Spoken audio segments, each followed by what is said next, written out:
Hey folks, welcome to our playthrough of the first playtest packet of the MCDM RPG. I want to stress that this game is in a very rough state. This version, that was sent to the patrons right after Christmas, is just plain text documents with no character creation or customization rules.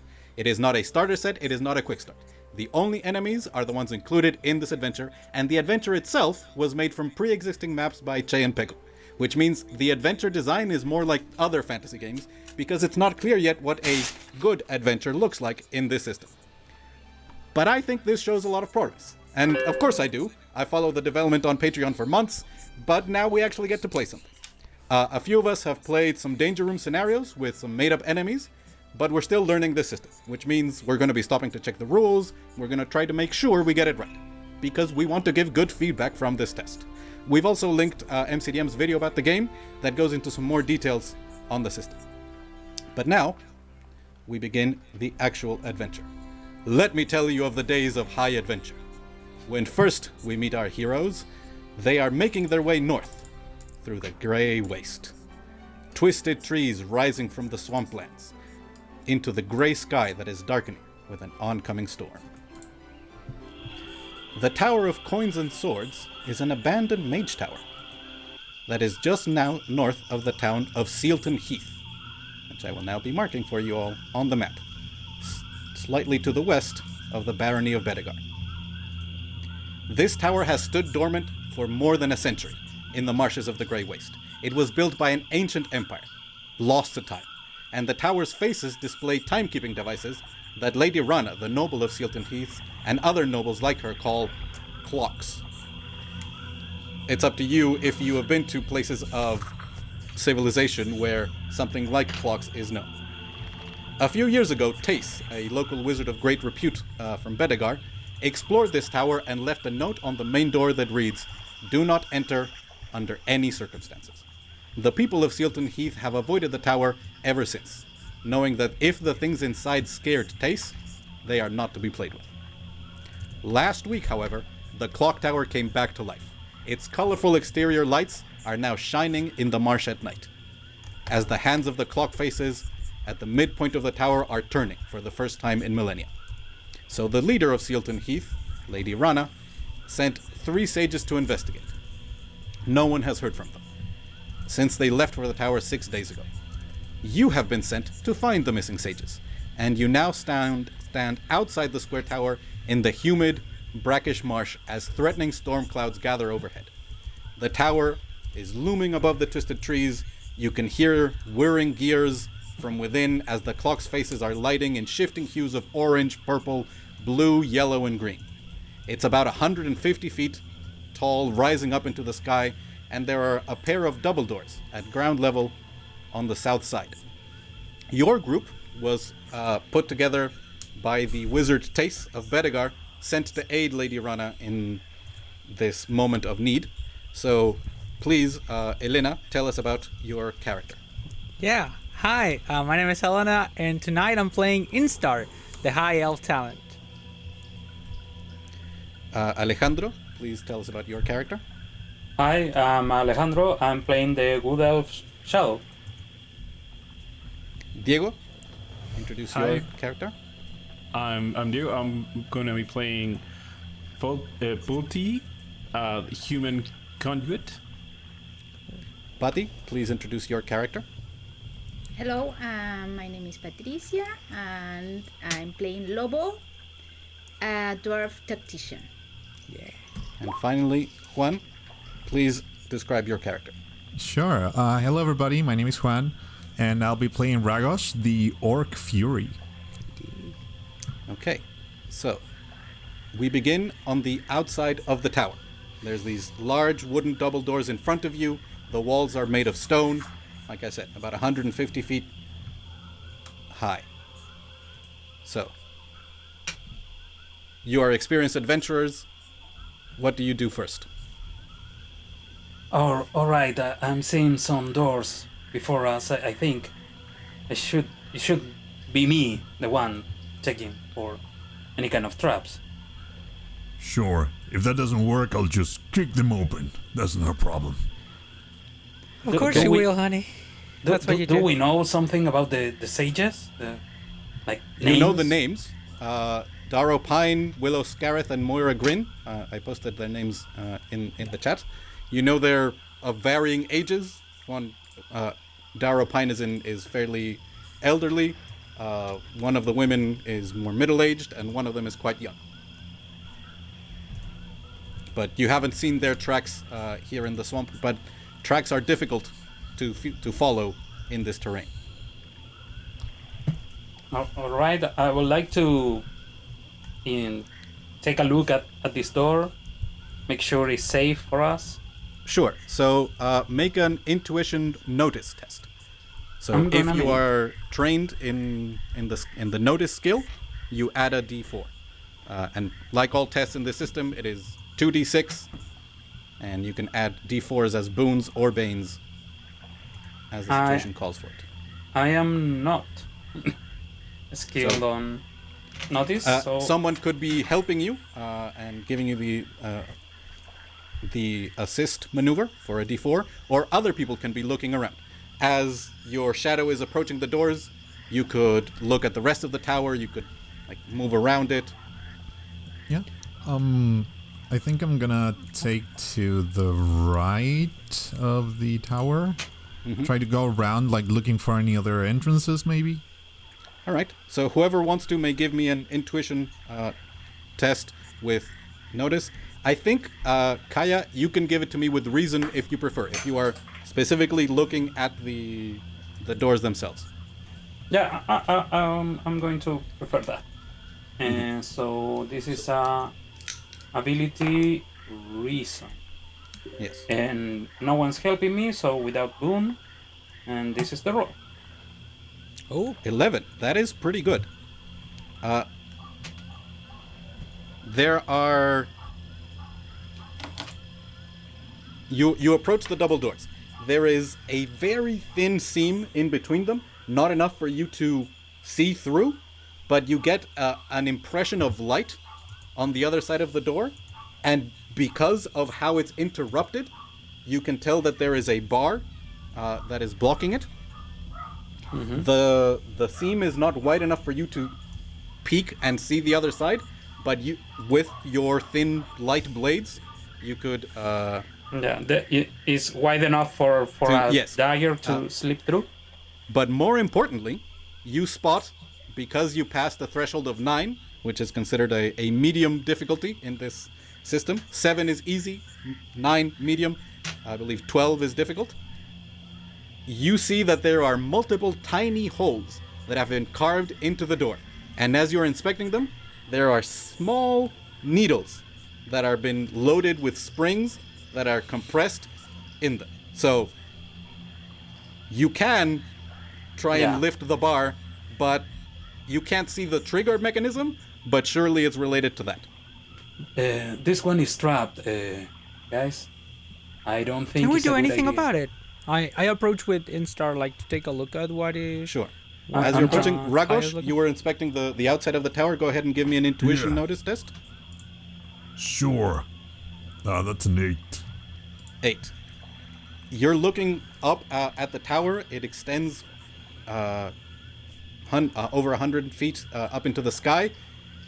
You see the gray clouds of the storm that has been threatening to erupt throughout the day as you made your way here. By the way, this is a fairly short distance from Sealton Heath. As the raven flies, it would be maybe an hour. But because it's such marshy terrain, it took you 4 hours to get here. So even though it's the middle of the day, it is quite dark as the clouds are starting to come in. You notice that at the very top of the tower, you see the side of the roof. There are some windows that have been closed. Like there are shutters, but you are quite mighty. If you were able to climb all the way there, you could probably open those windows and go in through there. You can also, the rest of you in front of the door, you could certainly disarm this trap. Particularly if you are trained in skullduggery, Yeah. you could... I have an disarm it. idea because could I calculate how? Because I imagine that Kaya showed me like this bar that is blocking the entrance. could I calculate more or less how heavy it is, because I have telekinesis that I could maybe lift it up. Yes. And it's very long range, so I can do it without us just being in front of the door. Sure. Yeah. Kaya, are you trained in skullduggery? I am training skullduggery. Yeah. Okay. So I will allow you to assist Instar to make a... Instar will make a reason test with a boon from you as you are explaining how the bar will be set and where to exert the pressure to lift it so that it doesn't trigger the needles. Now, very important. Where is everybody standing as you attempt to I'm move? going to stand to the side. Yeah. Because we haven't done this before, what is the text on telekinesis? Do you have to see what you are lifting? Like, I'm gonna put it in chat, I think. Yeah, that's what it is. It's one it's willing just- creature or unattended object. Yeah. And I can gain Alright. strain if I need to Yes. lift something higher. And All it's right. distance 11, so we can be Yeah, pretty you far can be away. quite far away. Yeah. Yeah. All right. So, Basically, I want to. yeah, move yourself back, Yeah. and you reach out with your mind. Go ahead and make the test. Yeah. So This 2d6 is- plus your reason, Plus a and a boon. boon And from I'm Kaya. gonna- yeah. So this is the roll. 13. Yeah. That is an excellent result. You feel... What does it look like? Do we see something as Insta reaches out with her mind? She's always like carrying a little like ball of light, kind of that has like goes from pinkish to dark purple hue, and when she uses it in this case to like do something, this is like immaterial. It's like just light, and now like her eyes turn white, like become white, and then she extends her hands and starts lifting as if almost like as if she was lifting like in real life, like touching the bar and like lifting it up, and like you probably hear like the sounds and everything as it's like, you know, like moving away, and she's like very concentrated, like not paying attention to anything else. Wonderful. And you manage to lift it and slide it out of the way in such a way that it does not trigger the needles, and the door is now open, and you see the Was I entrance able to hall. do that without any strain, or Correct. should I? It's Yeah. weight 3. So only if you go weight 4, which is the weight of your allies, Yeah. that you would possibly gain strain. So, you see the great entrance hall of this clock tower. There is sweltering heat coming from a square furnace that bears a monstrous golden face on each of its 4 sides. The maws gape wide, displaying fire within. Far off so- behind it, you can see some stairs going up around the perimeter of the room. I want to. So, Faulty would stay on the edge of the door, and imagining that this everything is magic, I'm gonna try to connect with my human ancestry and detect the supernatural. Interesting. So, can you read out or post the text Yeah, of as that a- ability? I'm gonna read it out. As a maneuver, you can open your awareness to detect supernatural creatures or phenomena until the end of the next turn.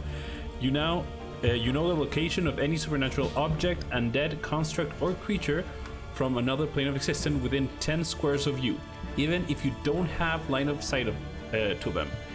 You know Okay. if you're detecting an item or creature, or if the creature is undead, a construct, or from another plane of existence. So you reach out with your senses. Feel free to let me know what does it look like as Pulti connects with her saint. Technically, she's not connecting with the saint. Oh yeah. So yes, this is as human. Just All humans as can a do this. human. So it's just something that she blinks and nothing happens. It's there. Yeah. You open yourself to the supernatural that so unnerves and alerts humans and other ancestries of this world. For them, it's as natural as any beast. But you are expecting something from this great feature in front of you. You're seeing the fire, you're thinking, is there magic behind this? Is there an elemental entity trapped within? There's nothing there. And as your senses continue to climb through the tower, at the very edge of your range, you feel an extraplanar entity. It feels almost familiar, but not one you felt before. This is a celestial entity, not part of your faith, but almost a distant cousin. Okay. At the very edge of your range. So quite a bit further up into the tower. 10 squares up. So I stick up. Volty just stands a bit back and says, "There's a celestial presence creature on top of the tower." Oh, I call dibs and I enter. Okay. So, Kaya, you take a step inside, and I need you to make a might resistance roll. As suddenly, Oh no. the Oh no. maw It's begun. of the trap triggers, and air begins to suck in, and you are being pulled into The furnace? the furnace. Holy It cow. is target number 12, a might resistance roll. Could I Alright. assist him? Like, If Grabbing? you can try and assist, but that will mean you are exposed to the trap as well. Now, you can choose to do that because you are mightier than your shadow. Yeah. It is certainly a very heroic thing to do. yeah. All right, go for it. Okay. So I this get a gives boon? Kaya a boon, and because it is the kind of cool thing that heroes do, I will also give Ragosh a boon, as the two of you together try and resist the sudden pull of the air going into the furnace. Don't go in with my friend. That would be what kind of check? I forgot. Sorry. Might. It's a Might. a might It's test. a might test. And yeah, add one With a Yeah. boon. The B30. Wow. Yeah. We're rolling hot. Ragosh. The target Just- number was 12. So, Ragosh, Oh no. describe to me how you managed to save Kaya, but in that process, just barely, your feet lift off the ground, and you will let go of Kaya before you pull them into the trap. I'll just try to as soon as I see that Kaya is being sucked in, I'll just grab the arm and pull T. You see as Kaya kind of jumps in your direction, but he didn't really jump. He was pushed, and I try to go like, "Rrr," and I'm going to extend. Is it like a very wide opening in here in this contraption?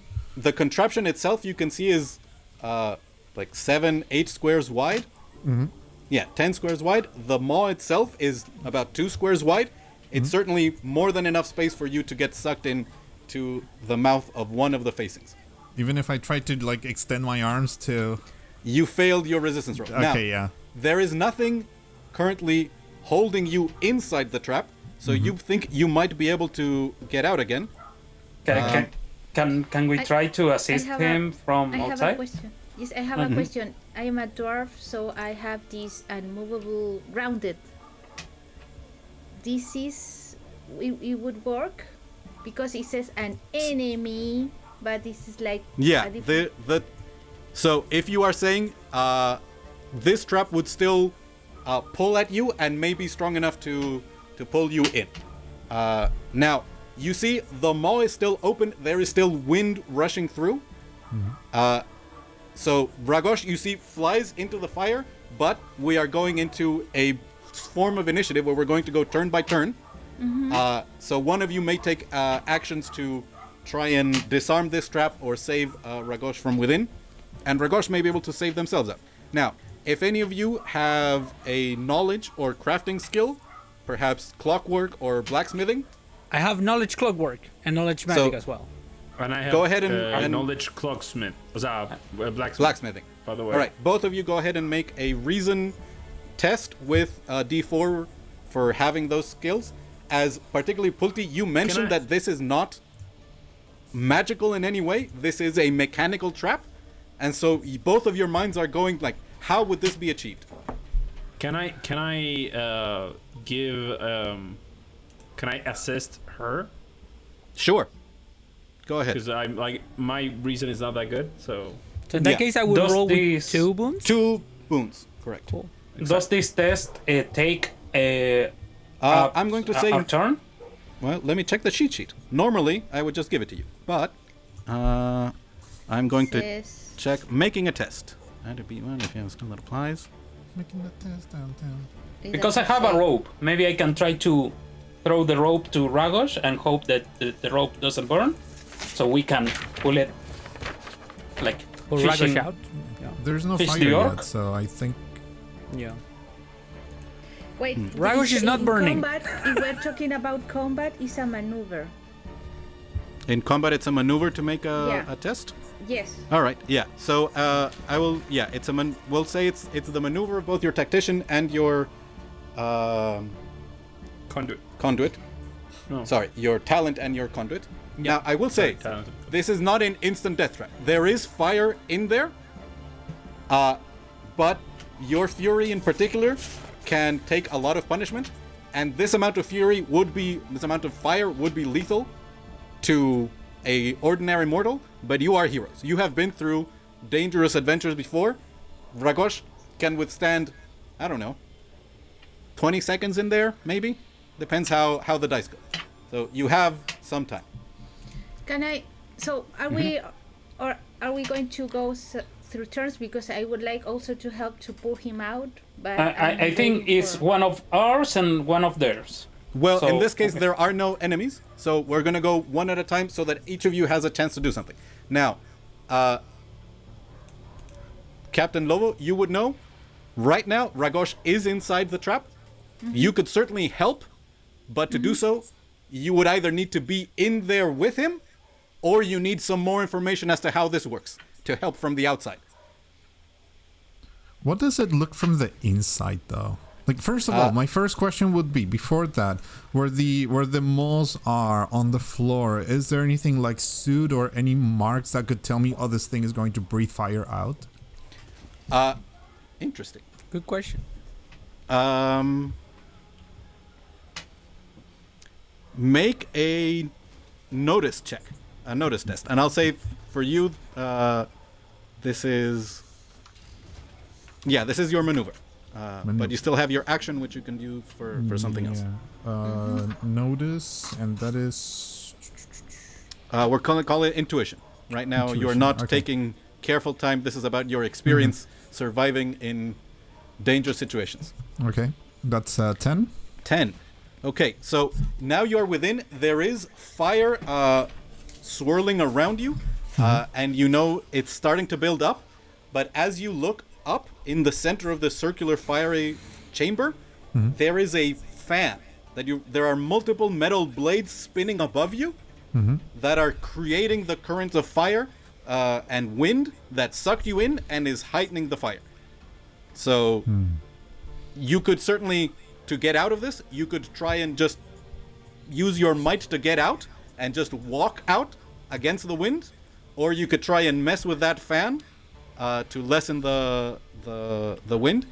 And yeah, you got over a 9, so you think you could probably, if it spins the other way, like the wind would go the other way and you would be thrown out. I see. Just because Ragosh is chaos, I'm not gonna. But really, do I want to break this thing? Yeah, no. Ragosh is gonna go. Let us roll Actually- first. Let us analyze. Yeah, it first. yeah. I mean- You go. Ragosh is gonna be. By the way, am I taking any damage? Not yet. Okay. When we reach the end of everyone has taken a turn, whoever is within will take damage. Well, it's actually really nice in here. So should I roll for the Yes. knowledge? Okay, so I'm gonna roll, and what you see is like Instarn looks into this ball of light, and she's like, "Let's see if the wisdom of the architects has any knowledge about this." And I'm gonna roll. That's a 15. Thank you for the 15. food. Whoa. Yeah. That is really good. Yes. That's fucking teamwork. You're seeing the wind powering through. You notice it's blowing in from all of the sides. That means you know how wind works. It has to be flowing. There has to be an entrance and an exit. And all you're seeing right now are entrances. You look at the ground. It looks solid. But at the top of the device, you realize that's open, and you are seeing some ondulation in the air that tells you that there is heat in that location. So heat is slowly escaping from the inside as well, and you realize that area is open, so the wind is flowing from there, and you realize if there's a mechanism that's making the air flow and come out the top of the furnace, you could disarm it if you were there. Like if you were adjacent to the mechanism, if you could get there without being sucked in by the mouths, you could begin to disarm it. It would take probably agility, skullduggery, or reason and knowledge of clockwork. So I know that Kaya has a skullduggery. Should I? Yeah. So I just said to help Yeah. you with the door. I turn towards you and I say, "Up there, that's the mechanism. We need to unplug it somehow." How far is it? It's 2 squares tall. Can I climb to? So here's the thing. Right now, your tokens are a little. So Captain Lobo and Kaya are a little in front of the mouth. I would say you would have been, if you want to have stepped in, you would be getting sucked in. Now, so Kaya, do you have a way, as the mouths are drawing you into the furnace, to divert yourself and get up to the top of the furnace? Do I Can have? I push him? Her? Him? Guys, Him. push him out of the way? I order have to- I have a way though. Okay. Okay, So So, I'm. go ahead. I have my maneuver. I'm going to use my black ash teleport as I'm being sucked in and just disappear in a cloud of ash and appear in the spot that I have to appear. Okay, so Ragosh, you are trapped inside these flames. You look up at the fan blowing and you realize, oh, spinning blades, yeah. And then you look, and the person you are trapped in here because you saved is now coming directly towards you, jumping into the trap with you. I got you, And big then- guy. Yeah, they disappear in a cloud of smoke and ash that fades before it hits you, and you hear clanging as Kaya drops onto the roof, the metal and glass roof of this structure. And Kaya, you notice the fan spinning. Now, Captain Lobo, do you try and jump into the furnace to be in a location to help Ragosh? Yes. Okay. So Captain Lobo is with a cigarette and says, "Well, mon ami, I think that I have to save Fuck you." yeah. So she All right. steps I will into let you the- just fail it on purpose and not. Basically, you save your movement. You don't take your maneuver to get in there. You just allow yourself to be dragged in. Yeah, I believe in this world, cigarettes are referred to as nails. Oh. And you are just sucked in. And Ragosh, you see as the stout dwarf is next to you, as they often are in moments of danger. Yeah. Why is everybody okay. getting in here? You said that it That's was a very cozy. good question. You said it was I'm really here for nice. a reason. Okay, so Kaya, that was your maneuver. Yeah, You that can go was- ahead and take your action to attempt a skullduggery test with agility or a reason test. I'm have going clockwork? to use a skullduggery test with agility, and I have a skullduggery, so I have a boon. While they're doing that, Polty smiles and says, in a prayer, Bonola, they are your children. And yeah, your human conduit invokes the name of the saint of The saint. yeah, Fools. the saint of fools. Correct. But do I get something? No, because I believe at this moment it is That's flavor. Just flavor, yeah. Just flavor. But Cool I flavor. needed the flavor. Yeah, because of my exactly. saint. All right. 3 So- plus 3 and 3. Oh, that's good. It's awesome. You are yes. Lots of You are threes. atop this All the mechanism. threes. You are looking at the fan as it's speeding, and you begin pulling at bolts that are in location, cutting some tubing that is maintaining the pressure of the air, and you realize the rush of air lessens as there are more avenues for the air to take, and the damage of the trap is reduced from 4d4 per round to 3d4. So if you could keep doing this, eventually you could completely disarm the trap and stop it. But so that is one way. Now, And it's easier now to try to walk away from the trap? no. I alright. might have done that but according to the rules, it is still a might resistance roll. So we'll say that the input of the mouths is still the same, but there is more air escaping, so the fires themselves are not as hot. All right. That was So, my turn. yeah, I believe Captain Lobo still has an action and a maneuver, Dragos still has an action, and our people outside still have their actions. I think it was better just trying to get Dragos out and instead of everything we did. Yeah. I think that they have to make their checks because they're said first that they Now, want to. you do see the fan from within. Like, you could try and mess with the fan. Also, while the mouths themselves look quite solid, the structure itself has metal and glass. You could attack it. It would take you a while. But But how strong does it feel this push? Can we both together get out? yeah, I will tell you the target number is the same as resisting being pulled in. It's a might resistance roll of 12. Now, you are both very mighty, and you can assist each other. We can do this. I'm gonna offer my arm to Captain Lovell. I Shall say, we? Yes, we might, mon ami. And I say, maybe I give you the help, Sure. and you make the. Sure. I You do each have to do it. We each have to do it. So, for Yeah. each person, it has to be a might resistance roll. And I Yeah. will allow Oh. you to assist each other. So this will okay, be... so how? So, make an ability might check, a Yeah. test, and add 1 boon. So when it asks if you're using roll 20, you type a 1, and it adds a d4. Can Could- Or we you could roll, Is 2d6 that- and a d4. Could that also be using either my athletics or my vigor? In this case, to exit, no. Oh wait, it is Okay. athletics. You're right. So if Hey, you are say trained in two athletics, points. Well, so add another boon. Yay. I already rolled a 13. So Yeah. Might. 2 points. 17. Wonderful. So, Captain What? Lobo, as you feel this air like pushing My- against you. Wait, my nail But- is still hanging from my mouth and it's Yeah. singeing. Like, we have Correct. to get out right quickly, my friend, quickly.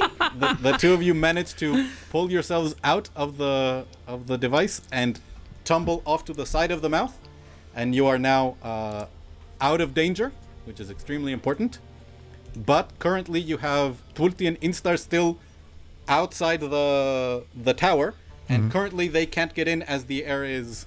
I have a rope that you can use to bring them in. I say to Dragos.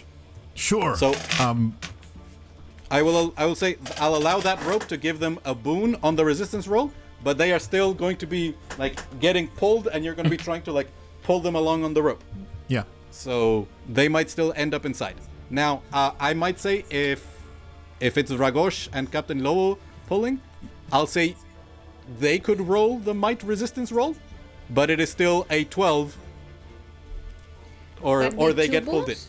But with two. Boons? No, just one from the. Oh. Yeah. Well, we help. I'm gonna Yeah. throw well in the next round because I already used my maneuver Yeah, and throw one object is a maneuver. So Is there anything else you want to do? Like those of you who are out here can try and continue to disarm the trap before letting them in.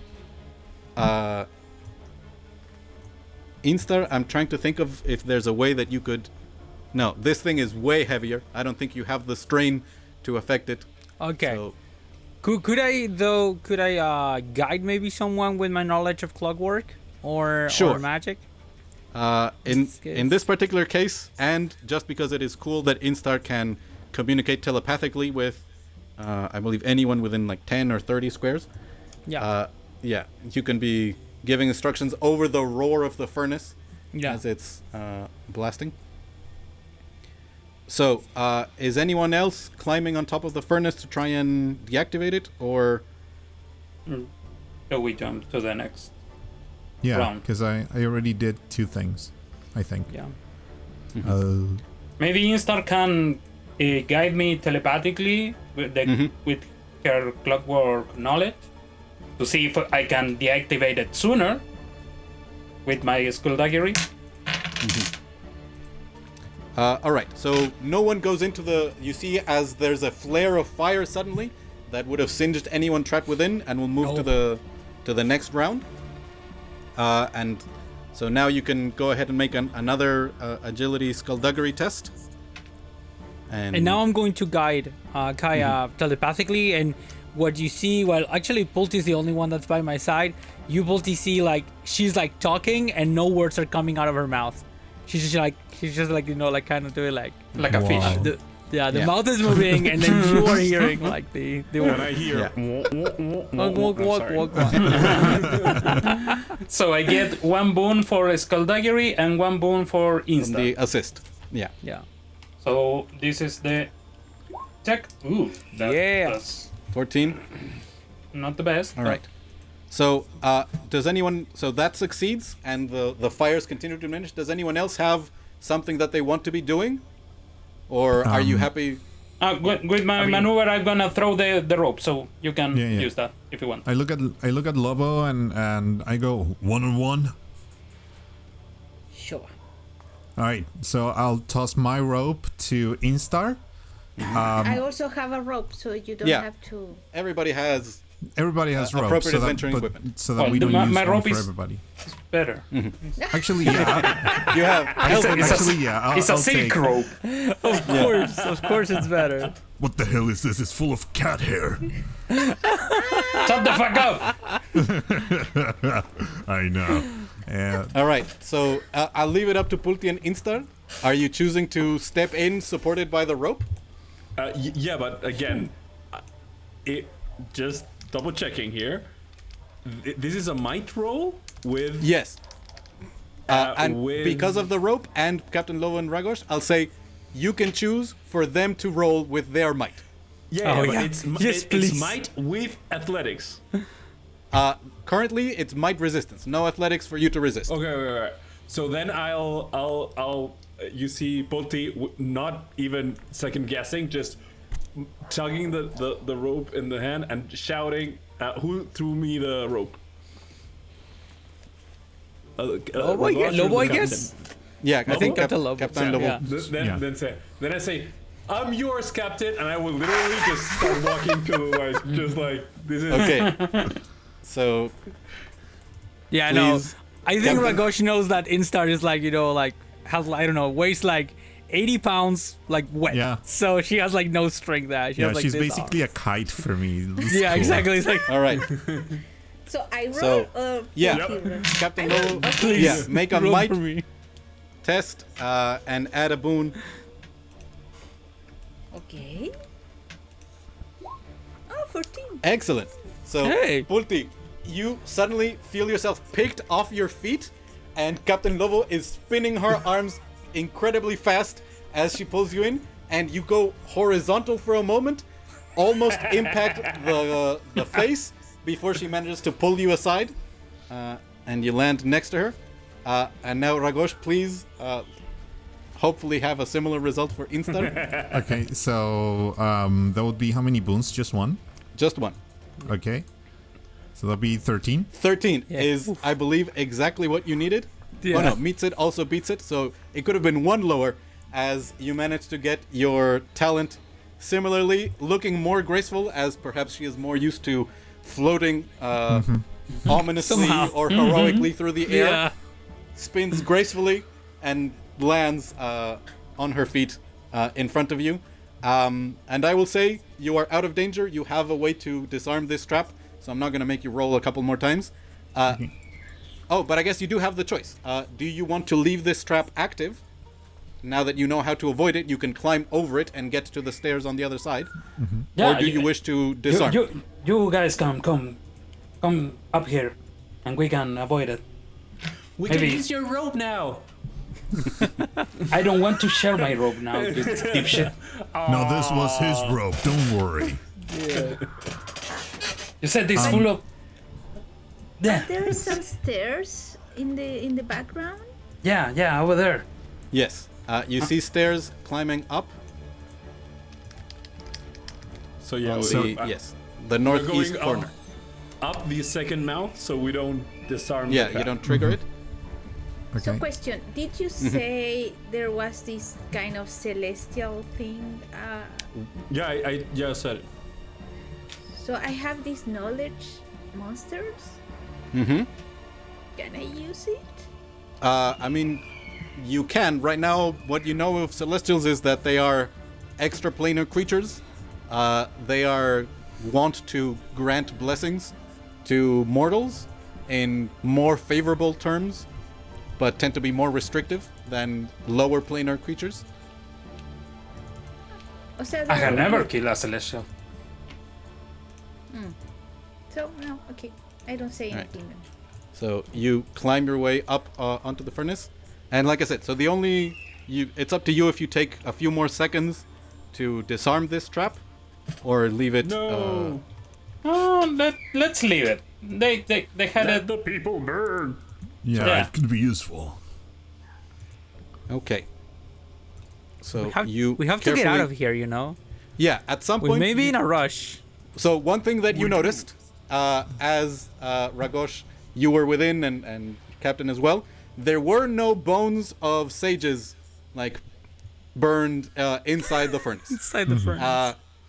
You also didn't see their bodies out in front, riddled with needles. Yeah. So I don't think that Captain Lobo look for the bones. She did. Yeah. She didn't Yeah. occur to her, but okay. So yeah. So there, I think those of you with actually all of you have decent enough reason to realize the sages are not there. Why? I mean, maybe they were powerful enough to avoid all of the traps, but that seems strange to you. Maybe they didn't get to the tower. They were attacked in the way here. Or maybe they avoided everything. I don't know. Maybe they are really powerful. They could be hiding in here too. There are windows at the very top of this thing.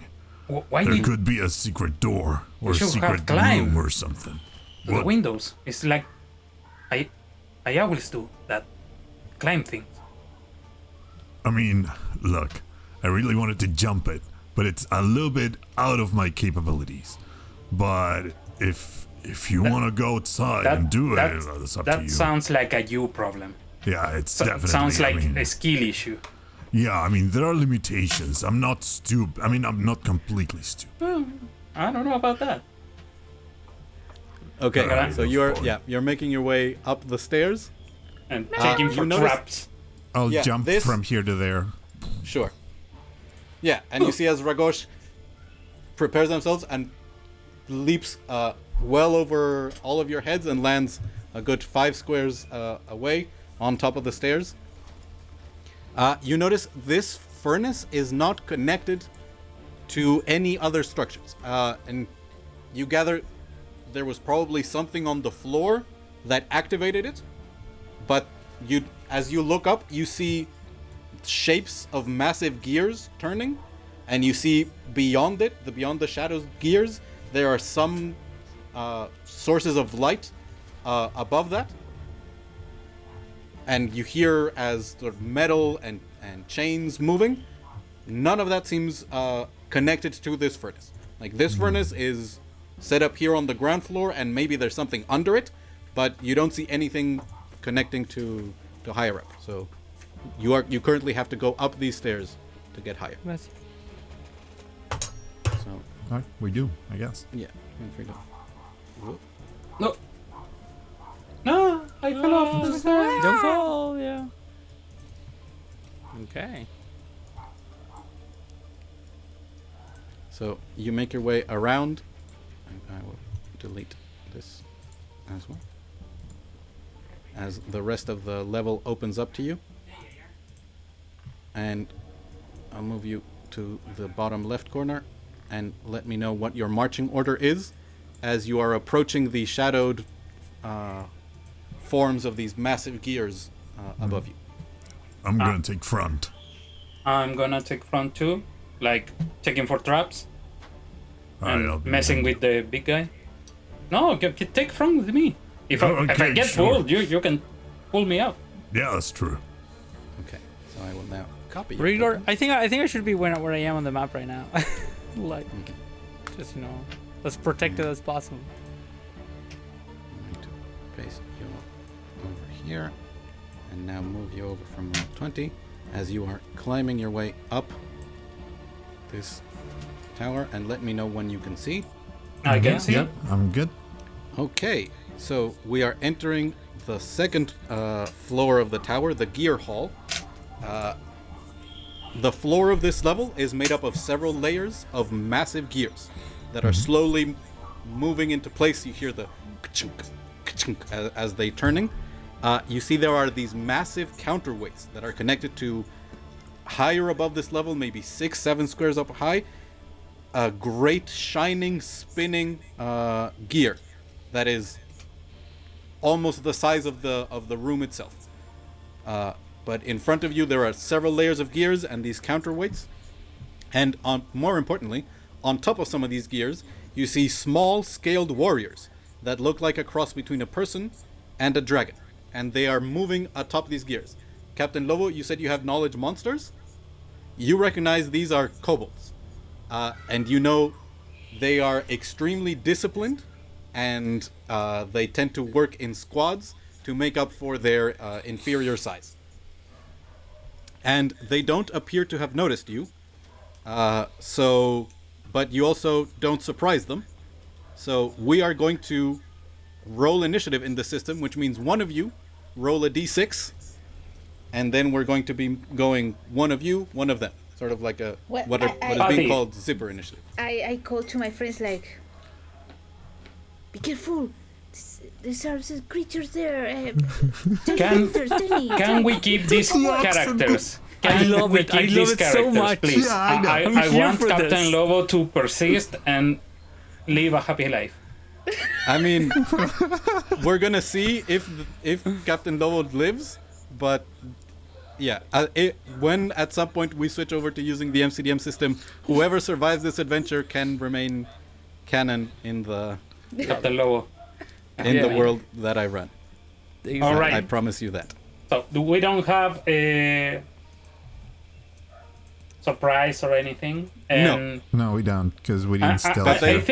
think it's fitting that Captain Lobo rolls the initiative. He's the Yeah. captain. Yeah. So roll a d6. It's just it's not too bad if you roll high or low. I'll roll a d6. This one. Yeah. Oh geez, I got a 5.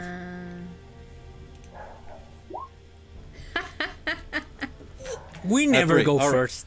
We never alright. go What are first. you, Diego? Is this the thing? Okay, so folks, we are going to call action on the count. Oh, yeah. Let's go. The director has call action. Yay. By the way, this is scene T2 for tower level 2. Oh, awesome. Wait, do you have And- one for each one of them? No, I just have the one slate, but you erase it and you write the next. Exactly. You don't need. He's so one ready. for each Yeah. scene. So ready for Production this. He value? actually bought like 20. Yeah. It's like all of them, one by one. So This how is if you got far lost are in the they? swamp. This is if you decided to go back. Exactly, yeah. Yeah, your neighbors are contacting you. Hey, can you move this container, dude? Like, it's been here for weeks. Exactly. By the So, way, director, there are walls here. I don't know if you Yes. So, intend to. yes. Please I am explain. going to share the gear elevation diagram. As you see, the gears in front of you are slightly below the stairs, and as you move up, these gears are of different heights, and you realize you That's can barely cool. see the figures at the top of the gear because they are above you. But they can definitely... So All right. Okay. All right. And These guardrails, how tall are they? Are just some wooden sticks? Yeah, they are wooden completely sticks. full? They don't provide you cover. Alright. But those stairs do go up. So if you continue moving along the stairs, you will eventually be at the same level as the central gears. And potentially, if you get to the other side of the room, you will be higher than those gears. So the kobolds are in the gears. On top of them. Yeah, walking around. Okay. So they are how up high are they? So the big central gear is 1 square above where you are. But the problem is, to get there, you have to drop down. I have the handout, I think, that you can see again. This is one square down, this is 1 square didn't up, show- and Alright. if we Didn't drop show. here, it There we should go. be Show to place. 2 square. Ah, okay. There you go. So we can cool. Yeah. jump down to the first gear, and Yes. there are some kobolds. Correct. Right? Now, Okay. all spaces that are black are holes that if you fall down to the lower level.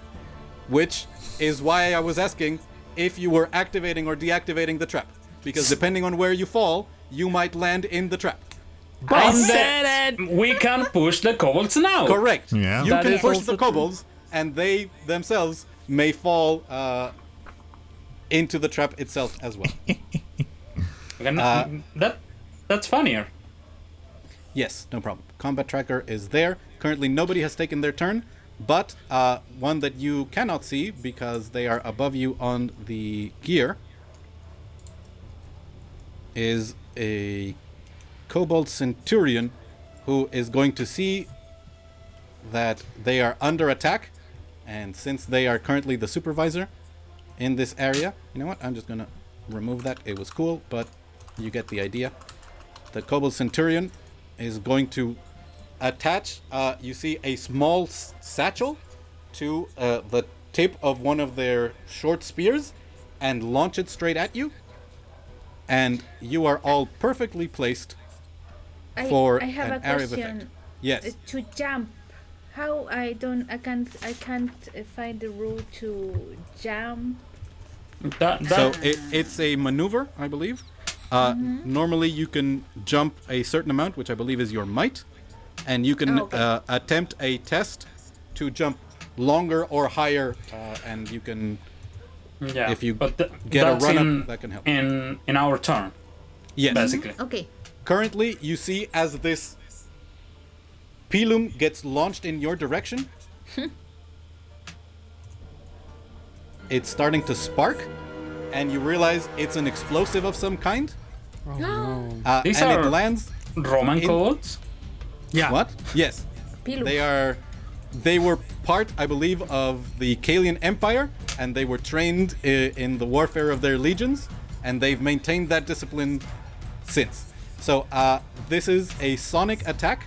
As the pilum, there's a moment where you realize, oh, he missed, and then it lands in the center of you, and it explodes with a boom. And you each take 2d6 plus 4 damage, which is 12 damage. Can I use my trigger Yes, action? this is an attack, a weapon attack. So in all this confusion, you can see Kaya just come out flying way too far for be real, and I'm going to teleport 3 squares and flies before the explosion happens. It's weird. So the explosion occurs, and as it's propagating, the place where Kaya would be, suddenly that's not there. So I have parry, which Yes. has. Yes, you have that on. Oh, also important, yes. The round started, which means some things happen. Ragosh, you gain some fury. Yeah, one. One. Well, Can I use my trigger action with my yes, telekinetic you can shield all to use block your it? triggered actions. So, Captain Lobo, you may parry to protect yourself or anyone So- within 1 square of you. What I'm is the going to range of the wait. explosion? It is a Burst of one? a cube of 3 within 10 squares. So, I believe, yeah, you are out of the... So I'm going to roll a d6 plus 3. Correct. You reduce the damage. So, everyone in that square... I don't get the damage. I'm out. Yeah, in all this confusion, Kaya is no longer in the area of the explosion and takes no damage. Talent, you are shielding yourself? No, I Or- think that's wrong. That's telekinetic strike. I don't think I have the telekinetic shield on the options, so I'm gonna just roll it. Yeah. It's just- at D8 plus 3, so I'm just Okay. gonna roll that. And Captain Lobo, are you parrying yourself? No, One of your allies? I'm Oh, waiting for no. if one of my allies doesn't Okay, have I rolled anything. 4 total, so I'm I gonna don't take have 8. anything. Well, Yeah. I don't Pooty, have which is anything more either. squishy, I'm going to Yeah. parry because I'm not that squishy, by No? the way. I mean, I'm not. Compared to you, yes. But yes, but Yeah. I'm not talent squishy. I'm in the middle. You're not. I am the squishiest actually. Yeah. That is Yeah, true. actually. yes, yeah. but also you are very good Yeah, at not I'm out. being there. That is true. I'm good at So, I not mean, being if you, hit. if you want, you can. I'm just saying that. I mean I have one focus because of the start of this turn. Do you? Or- It hasn't been your turn yet, so you don't no, have so it. I can use it. You can use parry. What you can't do is you can't make it more powerful. You can Oh, still yes, half the damage. So I'm going to use it. I'm going to like grab my, I'm going to kick it out, like outside of the Sure. of this, and in that way I'm going to Oh, it's half like the the- damage to you, Yes. Pooty. Okay, so that would be 6. seven or 8. 6. How much was it? It was 12 damage. It was 12, yeah. Oh, I rolled 15. That's a lot better. Thank you. Yeah. Can you share the whole gear system again, please? Sure. This time I'm going to just minimize it instead of closing it Journal, gear elevation, show to players. because There. that is. It's kind of I useful. can Yeah. also I know. share it over here, Yeah, I'm going to end there. over in our chat. Oh, I did the same thing. Okay, so that was the Kobold Centurion's attack, and for their maneuver, they are going to move.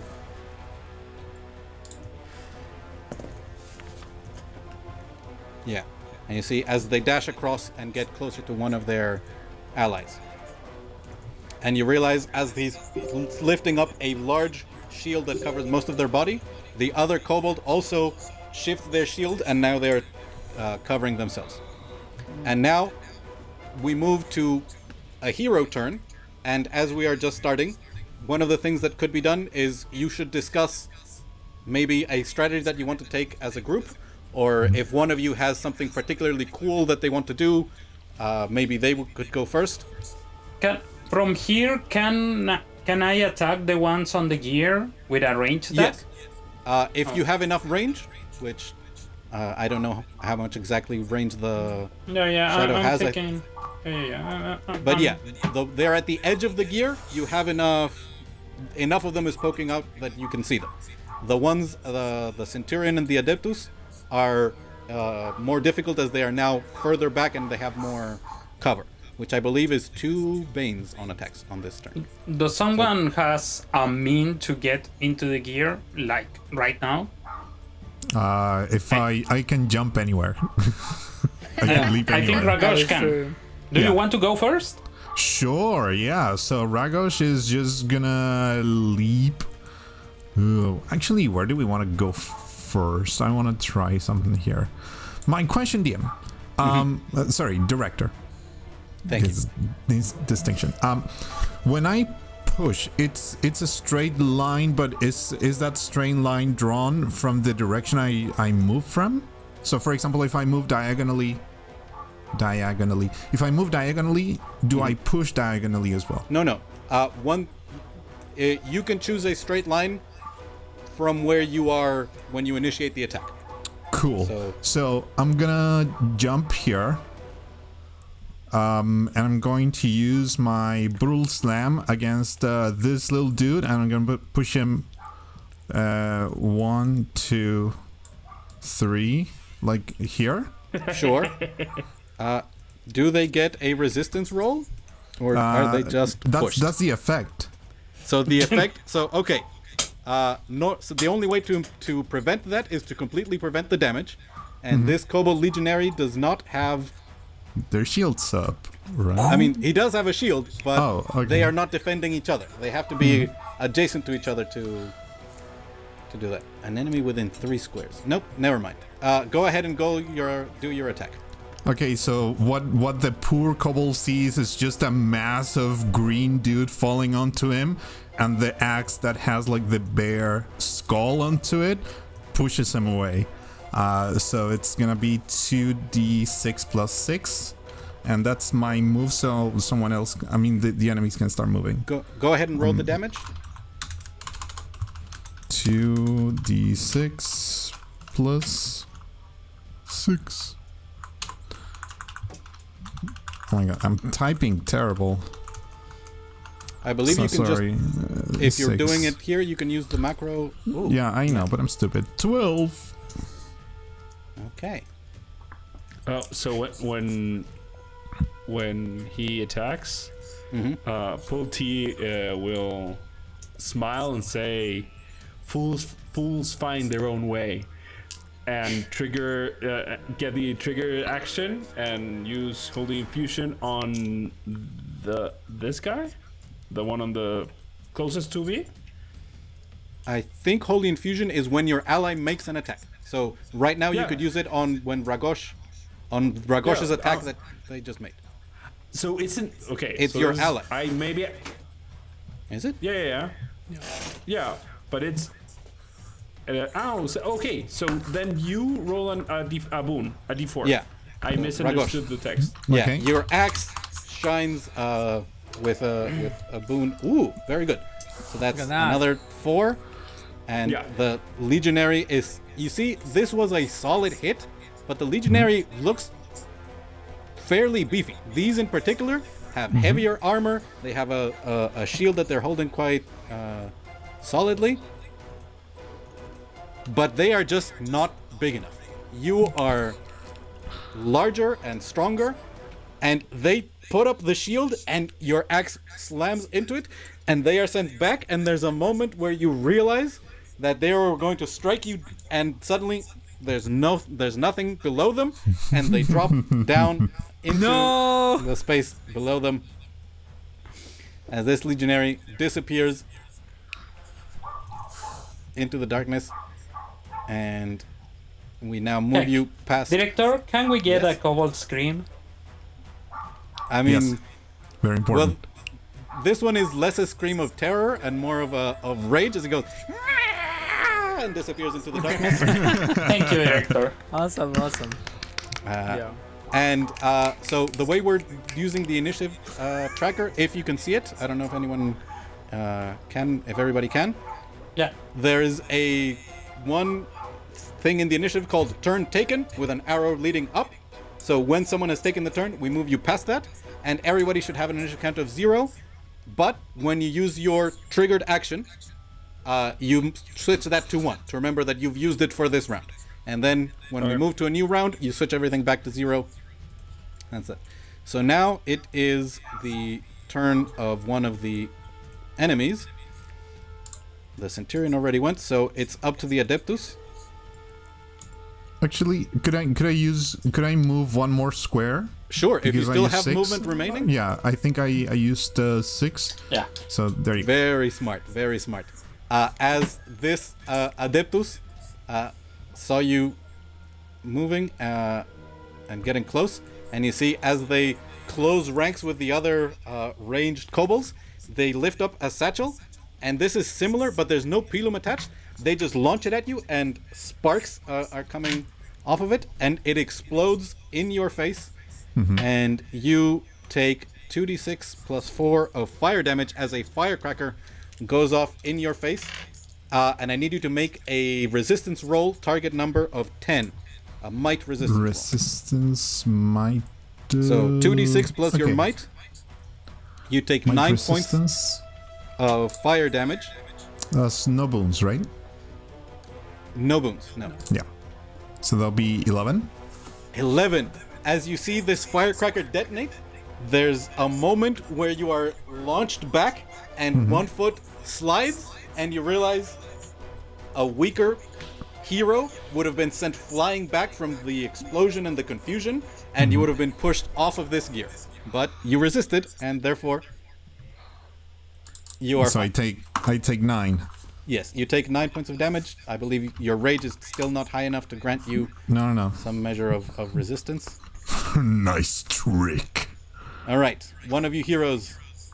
I think It's I up have to you. something, unless someone wants to go now.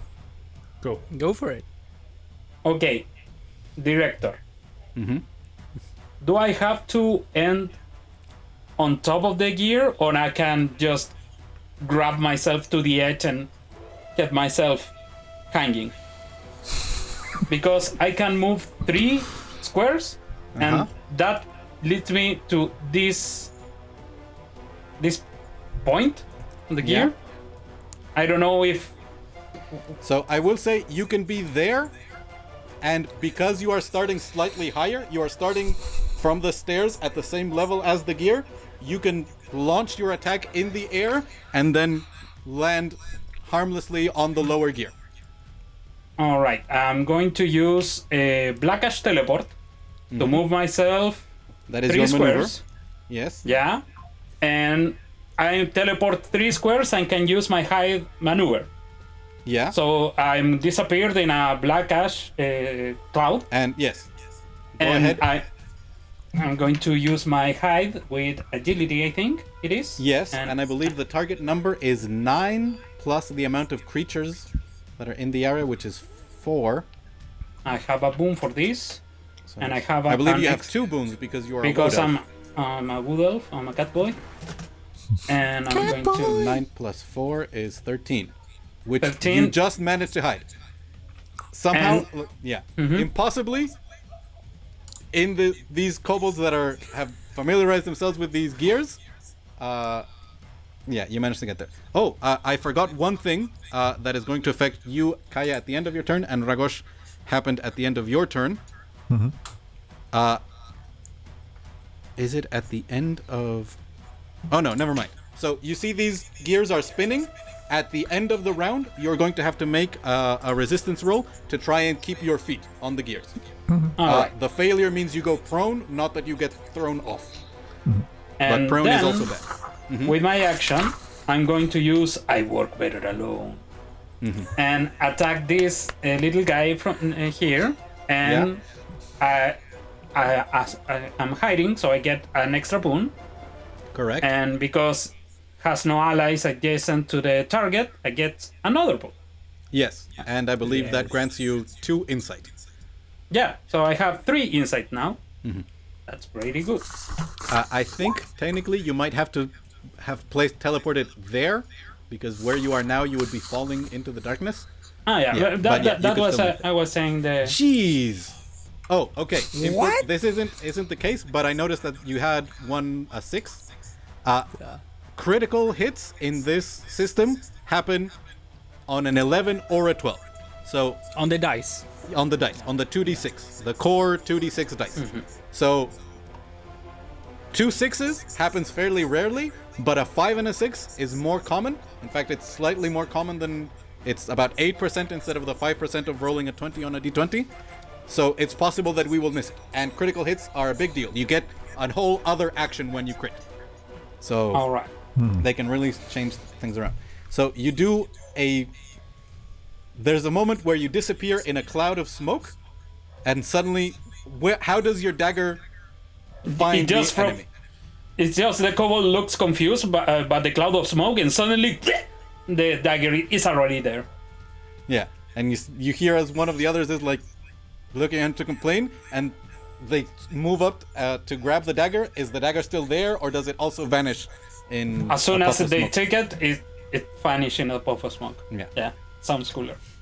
Yeah, and they're looking around in paranoia as they spot just a pair of small tufted ears from the bottom of the gear that they are standing on. Love it. As I believe you are no longer hidden after making that attack. Our murderers. I'm not loading. And since you are no longer hidden, I believe... Who's going to go next? We're out of the area of effect stuff. which is too bad because there's still some of you grouped up. I am at the gear Oh, right. below, right? Yeah. Within 10 squares. 10 squares. The remaining Kobold Adeptus is going to move to get close up to the Legionary, and you see as they also lock shields, and then they look towards the group of you that are still there, and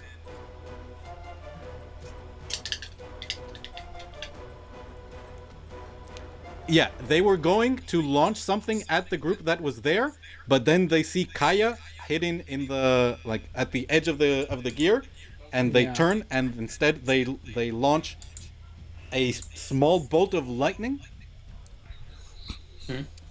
And oh no, actually they're just going to do the same thing that they did to Ragosh. They're a firecracker lands in front of you, Kaya, and detonates, and I need you to make a resistance might test. 10 resistance. Target number 10. Not too much damage. You take 8 points of fire damage. But you succeeded in the might. Yeah. Incredible. So as the firecracker goes off in front of your eyes, you close them, and you feel as your face is singed by the sparks, but you are not launched back into one of the open areas that would lead you to fall into the darkness. I use this. All right, and that was that Kobold Adeptus. I'd like to go next, unless anybody has any action that they want to go. Pulti, Captain Lobo. Go. Yeah. No, go. I mean, unless Lobo wants to do something. Yeah. Nope. So I'm gonna say that Instar moves ahead, moves here, and then she looks at the 3 of the Kobold Centurion and the other 2 that the Adeptus, I think they're called. Yeah. And she smiles and she says, "You are smart, but you're not high elf smart." And I'm going to summon out of the orb 3 daggers, and I'm gonna throw them like they're just light. And I'm gonna use Dagger of the Mind. Weaponized racism. I love it. Yes. It's like high elf supremacy more than anything. Yeah, no, it's fine. I like the flavor. So this is the... Okay, so Resistance. 5 damage of psychic, and then they have to make a reason test. They are dazed. Yeah, can you mark again which are the 3 that are targeted? This one, the Centurion and the 2 Adeptus. Perfect. And you see as they clutch their helmets in pain, as the scintillating translucent daggers sink into their minds, and they are going to make resistance rolls. Reason, let's start with the Centurion with a reason of 2. Ooh! Just manages to get to 10 and is not dazed. Damn it! And now for the Adeptus, who are even smarter. With a 7 plus 3, the first one succeeds, and now the last one that's closest to you. I am rolling very well. I rolled a 7 So they all managed to... They clutch their minds. The power of their community. They are standing within a whirring clock tower that they have managed to reactivate. The belief in their intelligence is enough to protect them, and while they take the damage, they are not dazed. Yeah, and I'm gonna roll for the strain. Manifestation, yes. Yeah. Diego buys, by the way. Yay! I roll higher than my strain, than my current strain. No, sorry, that the order. You take no strain? I take no strain, yeah. Incredible. In fact, you see as the Centurion, there's a bit of blood that comes down their nose, and they wipe it off and look at you with anger. All right, and that was Instar, and now we're how badly hurt is looking this one with the 18? None of them are bloodied. Right. And you remember, that one has the one that has taken the most damage, but they remain. Good to know. Good to know. Yeah. So now, wait. The last Kobold Legionary goes, and you see as they stand above Kaya, and they stab down with their Gladius, and of course you take. It has to hit me now. I don't have my trigger action. Correct. That's 7 plus 4, 11. You take 11 damage, and you are taunted by the Kobold Legionary. Oh. And their speed is 6. How dare you? So he was here. So Exactly. he moved 2. Do and I then he get a shifts chance? and 1 back. Shift. Okay. So yeah, their speed is 6, which means they can shift 3, which allows them to move without provoking chance hits. So 2 to get to you, stab you, and then 1 to get back. You can, when you are moving, you can split up your move in between and take your action in between. Okay.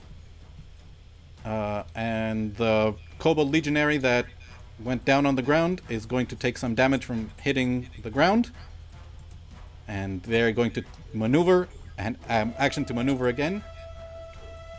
Because in the place where they landed, they were not in front of the trap.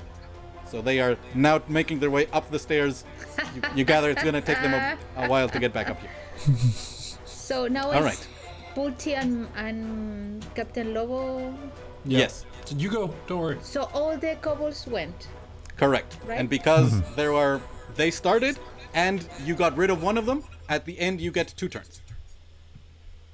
Okay. One after another. So, you said that I can jump 3 because of my might. I have 3 of my in might. I Yeah. can jump. So, if I step here, 1, then I can jump to this Here. like there. Yeah. I Yeah. believe so. Okay, so I jump. So that's all my movement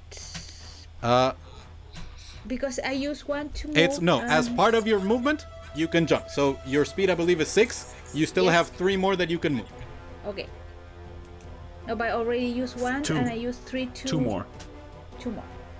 So I Yeah. can, A total of 6.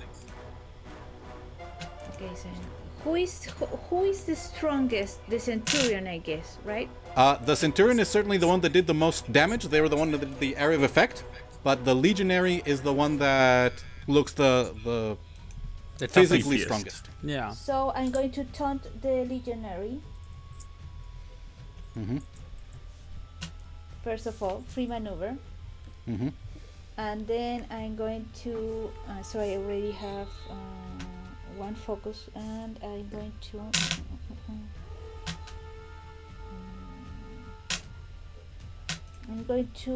attack him with a precise attack.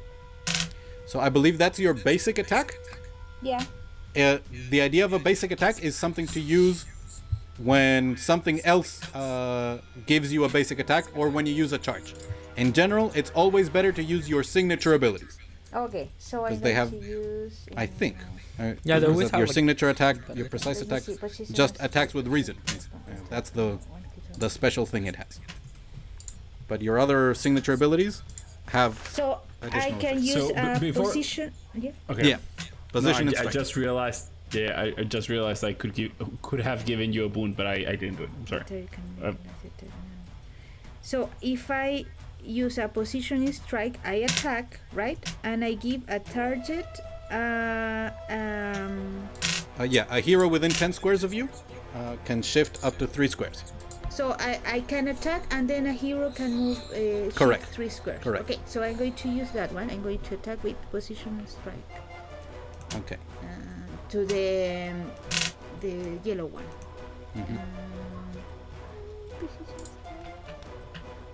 Okay. Submit. 15. Wow. Wow. That was almost a crit. Yeah.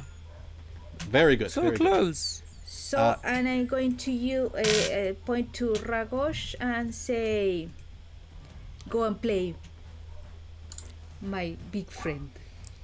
Yeah. And you can move 3 squares Like right now, for free. right now. Yeah, in the tactician's turn.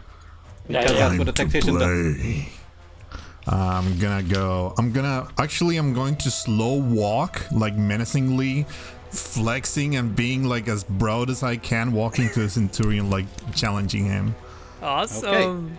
Wonderful. 1, 2, 3. Yeah, I'm gonna stay here. Okay. You noticed, Captain Lobo, as you swung. By the way, you feel free to describe what your weapon looks like.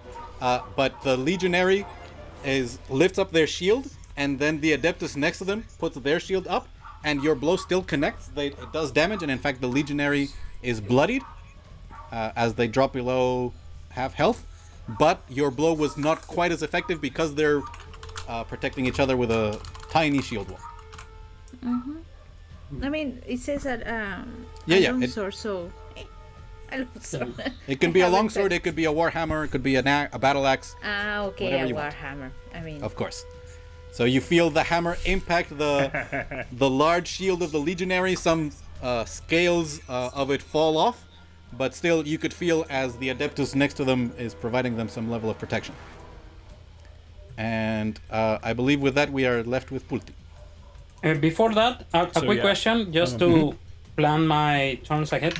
When the Centurion, I think, no, the yellow one, throw a cracker, does the gear grant some cover or something because I am in the one below? So the difference in height of those two, I believe, is only 1 square. And you are all like 1 square sized. So I'll say because they were so close, just as you didn't have cover against the Legionary, they didn't have cover against you. The other Adeptus, the one on the other side, would only see a bit of your ears and like maybe a bit of your head, and you would have cover against that. Which is why the Adeptus changed their plan. Like they moved up close to attack the group that was on the stairs, and then they saw you, who had provided such a threat, and that's why they changed their plan and threw a firecracker at you. Just to plan my future turn. Okay, Pulti. So, couple questions. So, the charged attack, is it always with a melee weapon, or can I do a charged attack? Because it's your basic attack. So to charge, you move and then charge, basic. and then you do your basic attack. No, I get it. I was just double checking because it's. Yeah, I'm also going to check. It sounds strange to charge and then throw something. But yeah. I mean, you can run and then throw a hand axe, throw a javelin, throw a piece of your face. It's all good. that sounded a sermon. Strange. Bad man. So in that case, I think Pulti, knowing that the other kobold is going to come up the stairs, and in this moment I'm gonna stand my ground because I think I'm gonna be better handling the situation than Istar. So I will stand my ground and send the kobold next to me. Or does the kobold that is bloody, the one that Noble just attacked, do they have an extra cover because of where they stand, or they just have the cover of the because you are on the stairs, they have no cover from you. If you were in the gear in front of you, that's slightly lower, and they might. Then I'll do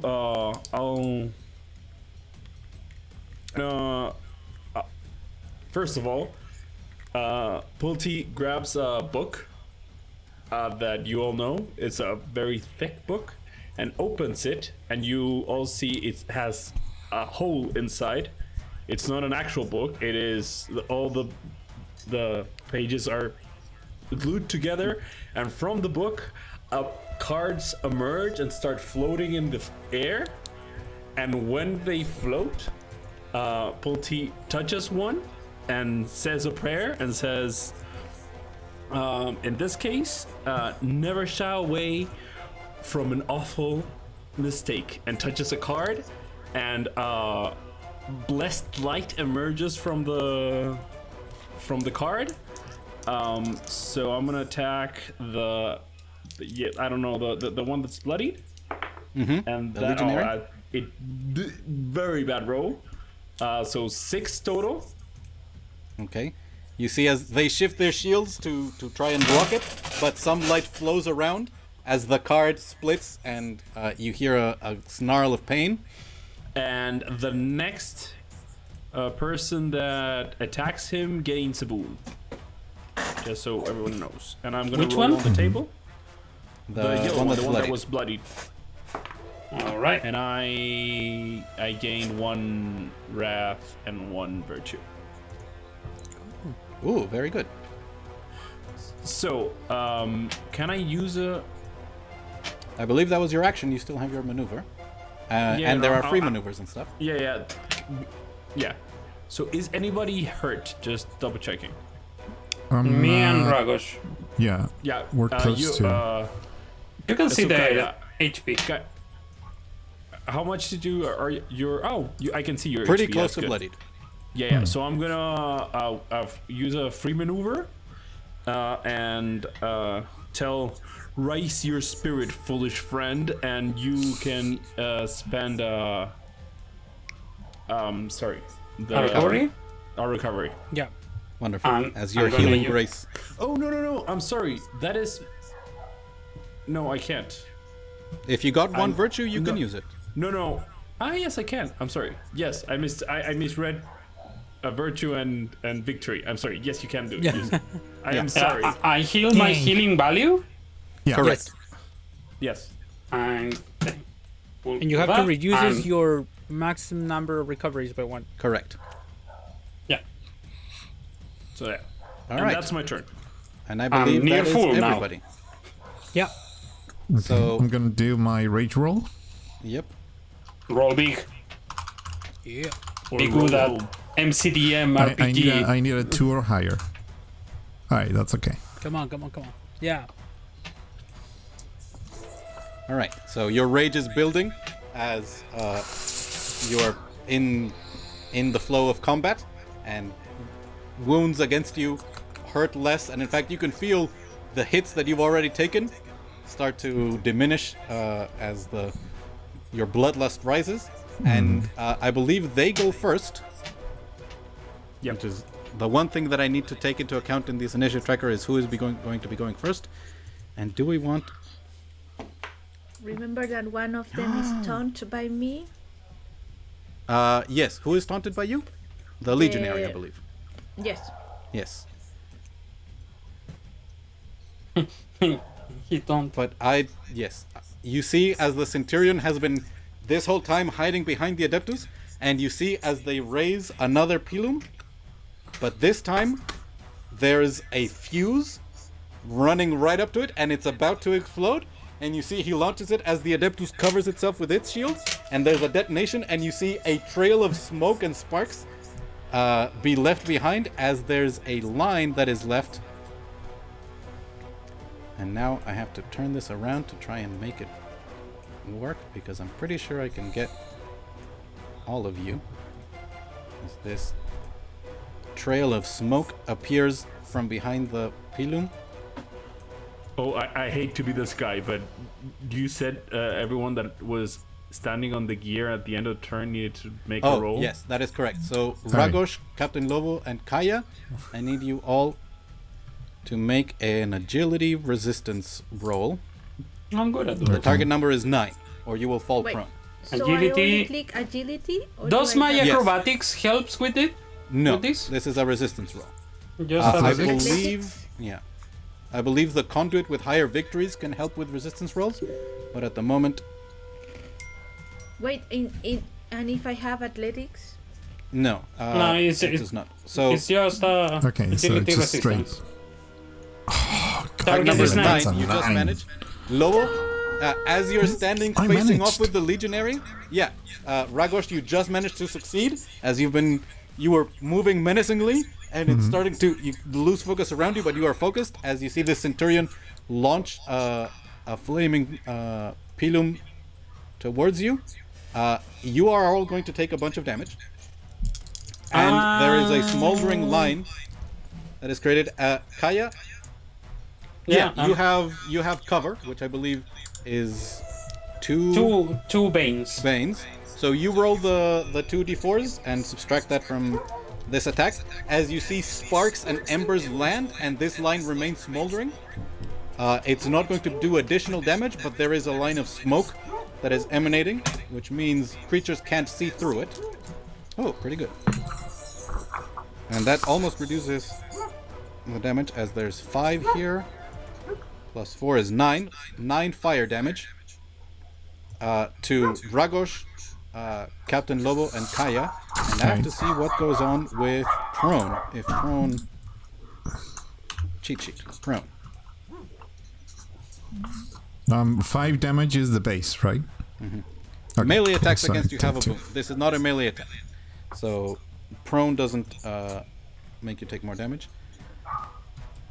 So Yeah, 9, and I reduce it by 5. 5, and Dragos reduces it by 3 because they are raging. I'm going to use Flurry also, so I'm going to half it. So 9 reduced to 4. And now there is a line of smoke that is blocking view through there, which means it's more difficult to target things on the other side of that smoke, which is what the Centurion is going to try and take advantage of as they move to the end of the gear and hold itself into position. Okay. And that is the Centurion's turn. So one of us. Yes. One of us. Who has a plan? I mean, Dragos is just gonna go full Centurion, but that's not a plan.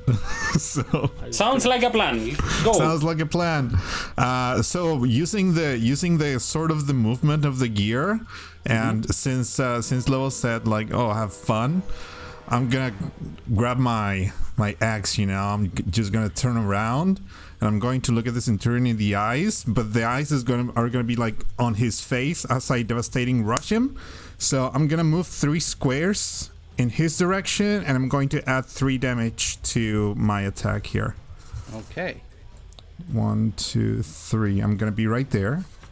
So that's gonna be 2d6 plus 9. So as you start your turn, the Legionary says, "Hey, you get over here!" And the Adeptus sort of in front of you goes, "He said that!" And you turn, and the Legionary used their triggered action to move you. And instead of starting your turn there, you were pulled 3 squares. So you're at the beginning of your turn, you are there. Okay. As the Legionary basically forced you go like, "Hey, get over here!" And the Adeptus will like confused you, and you turned around, and yeah, you are now standing next to the Legionary. Interesting. So that you still have changes your action and your things. maneuver, but the Legionary Okay, cool. shifted you over. Wait, who was that? Was it this guy? Yeah, was the it this Legionary guy? did that. The Legionary. Okay, the red one, right? Yes. You don't do that to me. Pay attention, meathead. Yeah, I know. It's just that I don't wanna actually. Let me see. So, first of all, I didn't take damage from that, right? No. Okay. You just got sort of moved around. That's alright.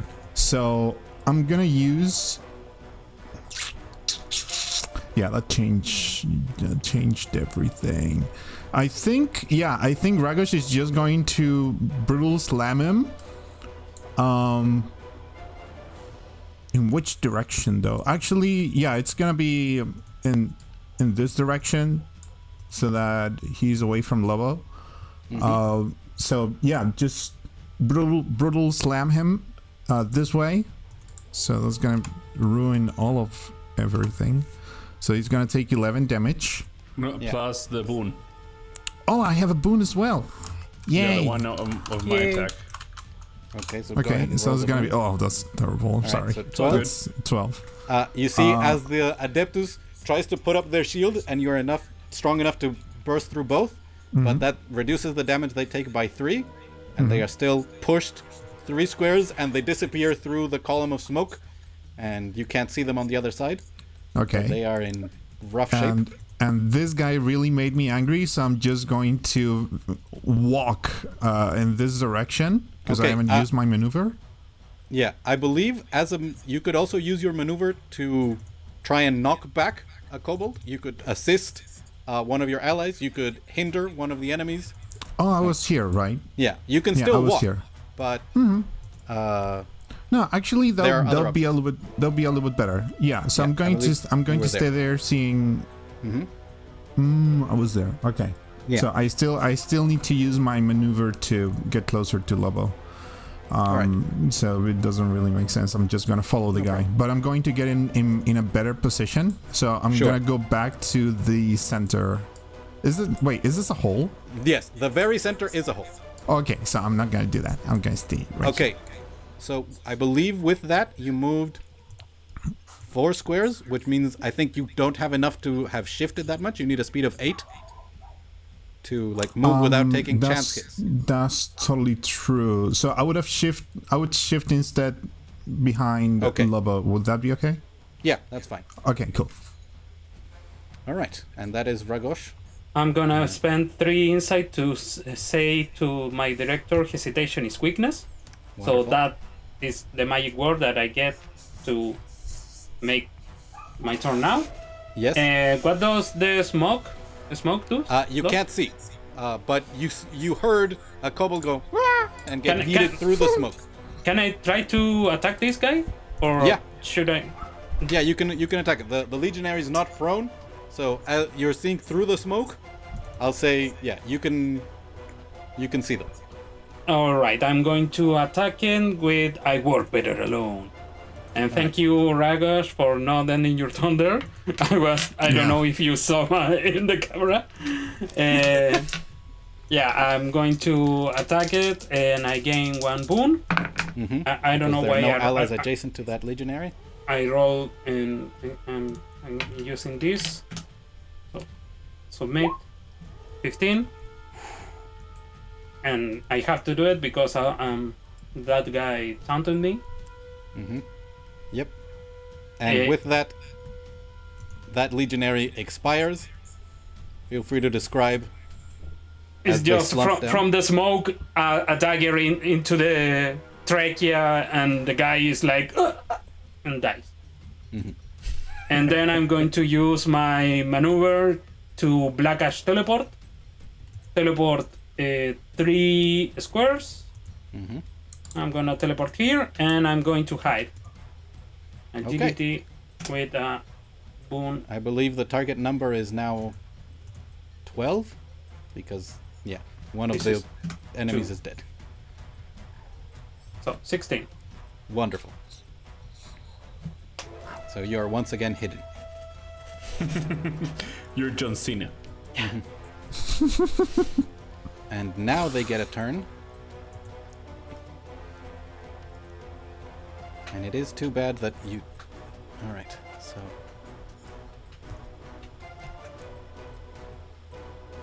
They're seeing the danger to the Centurion, so this Adeptus is going to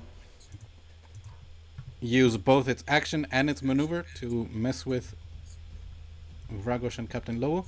So first, they launch some sparks as a tiny shower of bolts lands on the other side of the smoke. And Ragosh and Captain Lobo, you each take 4 damage. Yep. Is which this for considered Ragosh, I an believe, attack? is just 1. No, it is an attack. Yeah, so it is an attack. So it's gonna take 1d8 plus 3 as I smack him in the face so hard that. No, this isn't the one next to you. This is the one that's further away. So I don't know if you have to be within melee. Is it this one? It's the one over there. Yeah. Okay, I get it. Yeah, I take it back. They are disciplined warriors, and specifically they're trying to get you out of melee range. So after these sparks fly off and barely affect you, as your rage protects you from the pain, a larger firecracker comes landing right in front of you, and I need you to make another might resistance test. The test number is 10, as you take 7 plus 4 at another... Yeah, it makes sense. 7 is the most common result. You take 11 points of fire damage, reduced by your rage. 11. And your might roll is 9, which means you are pushed 3 squares. Okay. No! No. It's alright, do it, man. No. Don't die. Yeah, so I'm gonna look what the tower, what the result says about falling through. I don't think you get to. I think you just fall. So the good news is that is not a place that is right in front of the trap. So Suddenly, a kobold trying to climb he down fell the down? stairs correct. sees a giant motherfucker just fall. And it's the same motherfucker that pushed him down. So Question. If I use the telekinetic shield, could I save Ragosh from falling? Or does it work like that way? No. Ragosh. You need to have reduced the damage completely, Okay. which is feasible. So it was 11 damage, of which Ragosh already reduced that by 3. Mm-hmm. Right, so we're at 8 damage. So Yeah. if you can reduce that damage completely, then the effect doesn't happen. actually, I'm gonna did I just try. write If 8 you let me, instead I'll of try. subtracting it? I think I did. Yes, Yeah. you have too low. I don't remember. Yeah, I was at Yeah. 25. Roughly, yeah. You weren't bloodied. Yeah. 25. Who did Yeah. this? Sorry about So that. I can kill him next. In my Minus 8. next Okay. So I'm gonna try telekinetic shield. No, it's okay. Let's keep By the way, Wow, to what the is that audience, voice? if you Yeah. heard some weird voice, it's God. Just don't ask questions. Yeah. We have a Last like it too. Just Yeah. for- God/producer. Just Yes. saying. So 4, 4 plus 3. That's 7. 7. Oh, almost. Almost. So Still- close. still Yeah. falls. Holy cow. By He one? still, yes, but I he takes can't. much less damage. Okay. Can So any creature who Oh. is force moved into the teeth of a gear takes an extra 3 damage. So I'm gonna say So that is 0. a space that is the 3. That space is not a black spot. That is the teeth of a gear. So you fall at the very edge, and part of your body gets caught in between the gears. But you as the metal tries to grind your flesh, you are able to resist it. So I'm gonna say you are in a space that is the teeth of a gear, but you don't fall. Okay. Cool. and you have to heal 4 because the telekinetic shield, right? I believe 7. You only took 1 damage from that whole. But then Fire the crack. 3 of the teeth. I but was they counting. have Ragosh has damage resistance 3. And this a different instance. Yeah. Yes. Oh, pretty cool. So I heal 7. Yeah. Yes. Yes, dude. So It's just like as nothing happened. I just moved. yeah, Yeah. you took 2 damage from that whole turn. Yeah. 1 damage from the tiny bolt shower and 1 damage from the firecracker. Which is really good. Yeah. You saw instant. What does it look like instant as you reach out to shield your ally? I think it's like her eyes once again turn white, and she basically the orb comes, like all of the light comes out of the orb and tries to involve Ragosh and sort of create a bubble around him, which is once again it's semi-translucent, has some shades of purple and pink, and yeah, you receive the damage and basically it breaks away, and you are being kept on push. I'm not able to stop it because of that. Yeah. He's gonna nod to you like, thanks. So you didn't fall. You I are didn't fall. like. Yeah, I'm still oh, up. Great. I'm still here. Yeah. Because And now I these had spaces my- are clearly you fall, but that one is, yeah, it's not as clear. Yeah. So you I guys get have to my speed increased by 2 until the end of my next turn, which was also the case for this one, but I always forget. Okay, cool. Oh yeah, and as an orc also you can Yeah. take a recovery as a maneuver if you want, but you've been using those to move around. All right, so that was that Adeptus, who basically did as much damage as they could in their turn, and it had barely any effect. Who did But- this? Who is the dev? That one that's far away. So it is one of your turns. Can I go? Yeah. Sure. Yeah, If go. anyone. No. Captain Lobo, go ahead. No, you can you go. Go Captain Lobo. So. You are and prone, so I believe to get up, It's it takes two- 2 squares of your movement. Yeah. So wait. You have 4 remaining. But I have also a javelin, Mm-hmm. and I see the range is +4, so it's 4. Yeah, so I believe your basic attack is the one where you use your javelin and has a distance of 4. Yeah, so you can chuck a javelin at the Kobold Adeptus, correct.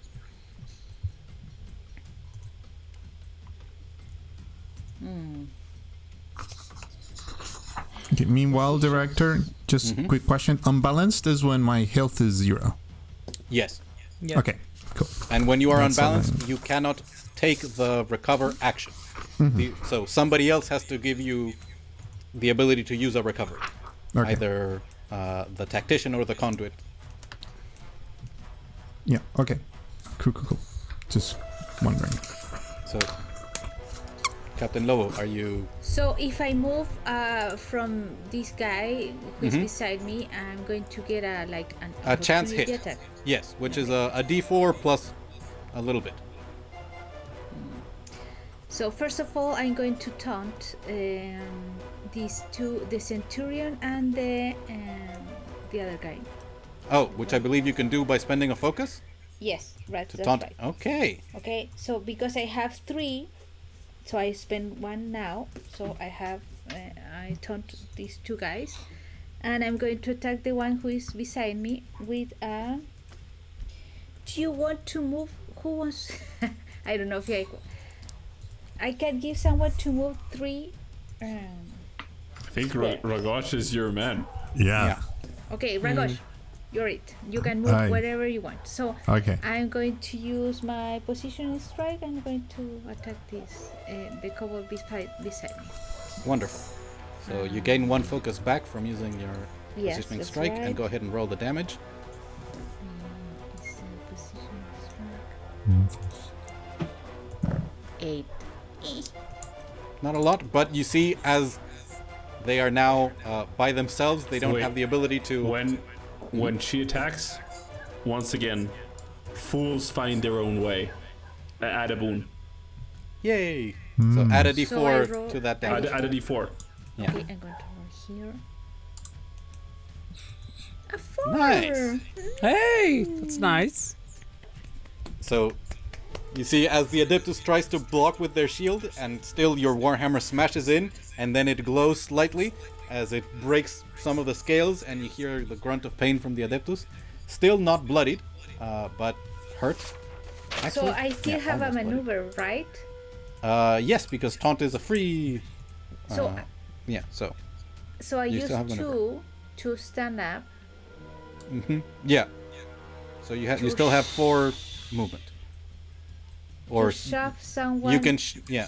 I don't know that you can stand up and then use your maneuver for something else. Let me read prone. Prone says. It has to be a maneuver that allows you to move. So you can use your maneuver for anything that allows you to move. So shift. Yeah, you can keep shifting No, now. I stay there. No, Okay. That's it. All right. Well, that was Captain Lobo moving up.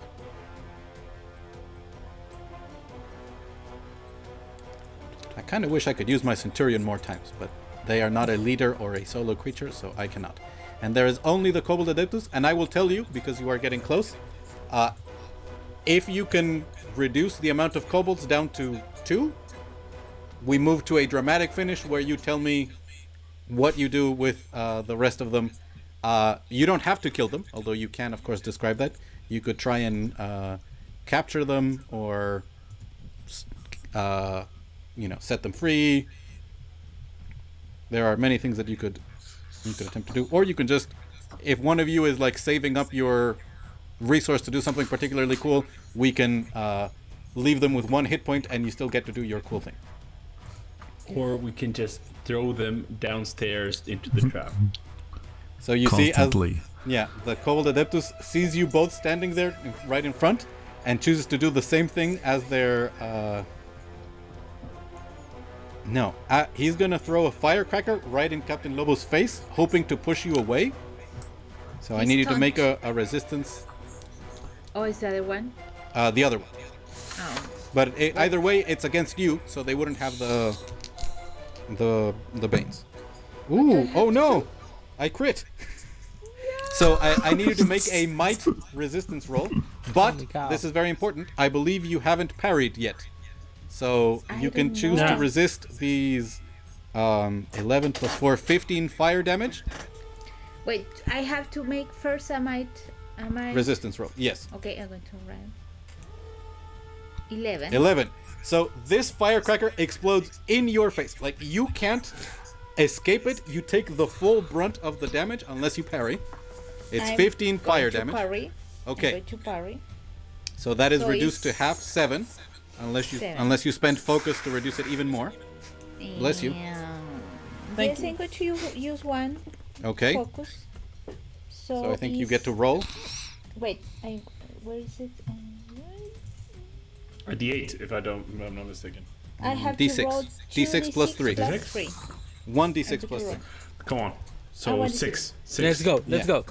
6. It's 7 Let's roll damage. here. You need to get. If you could reduce a crit to no damage at. So close. No, but it was really Yeah. So you bring up your shield and it just sears part of your face, but you turn and you see you took an explosion at point blank range, and it's barely left you like smoking a little bit. You have like some cool battle damage that you'll be able to wipe away whenever you have a moment. So instead of that 15 damage, you took It was 3. Yeah, and then reduced by 4. So you took 3 damage. Okay, it was okay. And the Adeptus is like, ah! But because they crit, they get one more action, which they're going to do. They're going to do their other attack, which you haven't seen yet, as they do Grasp of Lightning, as it reaches out to you, and a spark lashes out. You take, it can't crit again, but it did roll an 11 again on the dice. This time, as the lightning surges wants to through you, kill us. That's what's happening. Diego vibes. I mean, I might switch to digital dice. So 15 points of lightning damage as your muscle seize up and you can't make chance hits until the end of your next turn. And with that, they take their maneuver to run. They can run 7. And so with that, they dash all the way back to be adjacent to the Centurion. But can Lobo attack? No, the lightning seized up her muscles, and she cannot make chance hits until the end of her next turn. Hits. Okay. And you see, as that Adeptus is like looking at Ragosh and Lobo with almost a respect and a fear, because they've hit you with tremendously powerful magic, and you are still standing. I believe Lobo is now bloodied. Yes. As you dropped under 30. But I am. Yeah, you still have your Does turns. something happens when you're bloody? No, it's just Okay. to let people know. I mean, other characters may have things that happen when you're bloody. And maybe enemies have things that happen when their targets are bloody. But currently, it's just a way of noting, hey, you are below half your health. Yeah. So, pay attention to your health. Maybe stop taunting, start defending, or, you know. All right, and now 2 hero turns. So Instar let and me Pulti. let me do one thing before you go. Sure. Okay, Instar is your turn. It's your turn with me. Yeah, I just want to see if I can heal Lo. But first, You need to pray. yeah, I need to pray. So you need to do an attack that allows you to pray, and then you can Yes. heal. Yeah. Yeah. No. So, once more, never shy away from an awful mistake, and attach the card, and come on, do something good. Not bad. 11 points of damage. Okay, I think this is the only one that you can see from where you are. Yeah. Sorry, I didn't tell you which one I was attacking. Yeah. I'm attacking that guy. Yeah. The next person that attacks them gets a boon. Wonderful. And I am going to give me something good. Okay. So I can heal. Do I need to see them? It doesn't say anything. So It has to be within 8. Yeah. yeah, but he's within 8 feet. You hear my words, rise your spirits, foolish friend, and you can spend a recovery. Yay. Yeah. That's a third of your health. So I use 10. I have No. recovery 10. Your recoveries, each one allows you to heal your healing value, which I believe for the tactician is 20. 20. It's something ridiculous, yeah. So Yeah. you go from 22 to 42 health. Wow. Yes. Yep. And that's my turn. So Istar, you go. Okay. I'm gonna stay there waiting for the other. Cool. You still have a maneuver, I think, and you could do like an assist or a. Oh yeah. I forgot about that.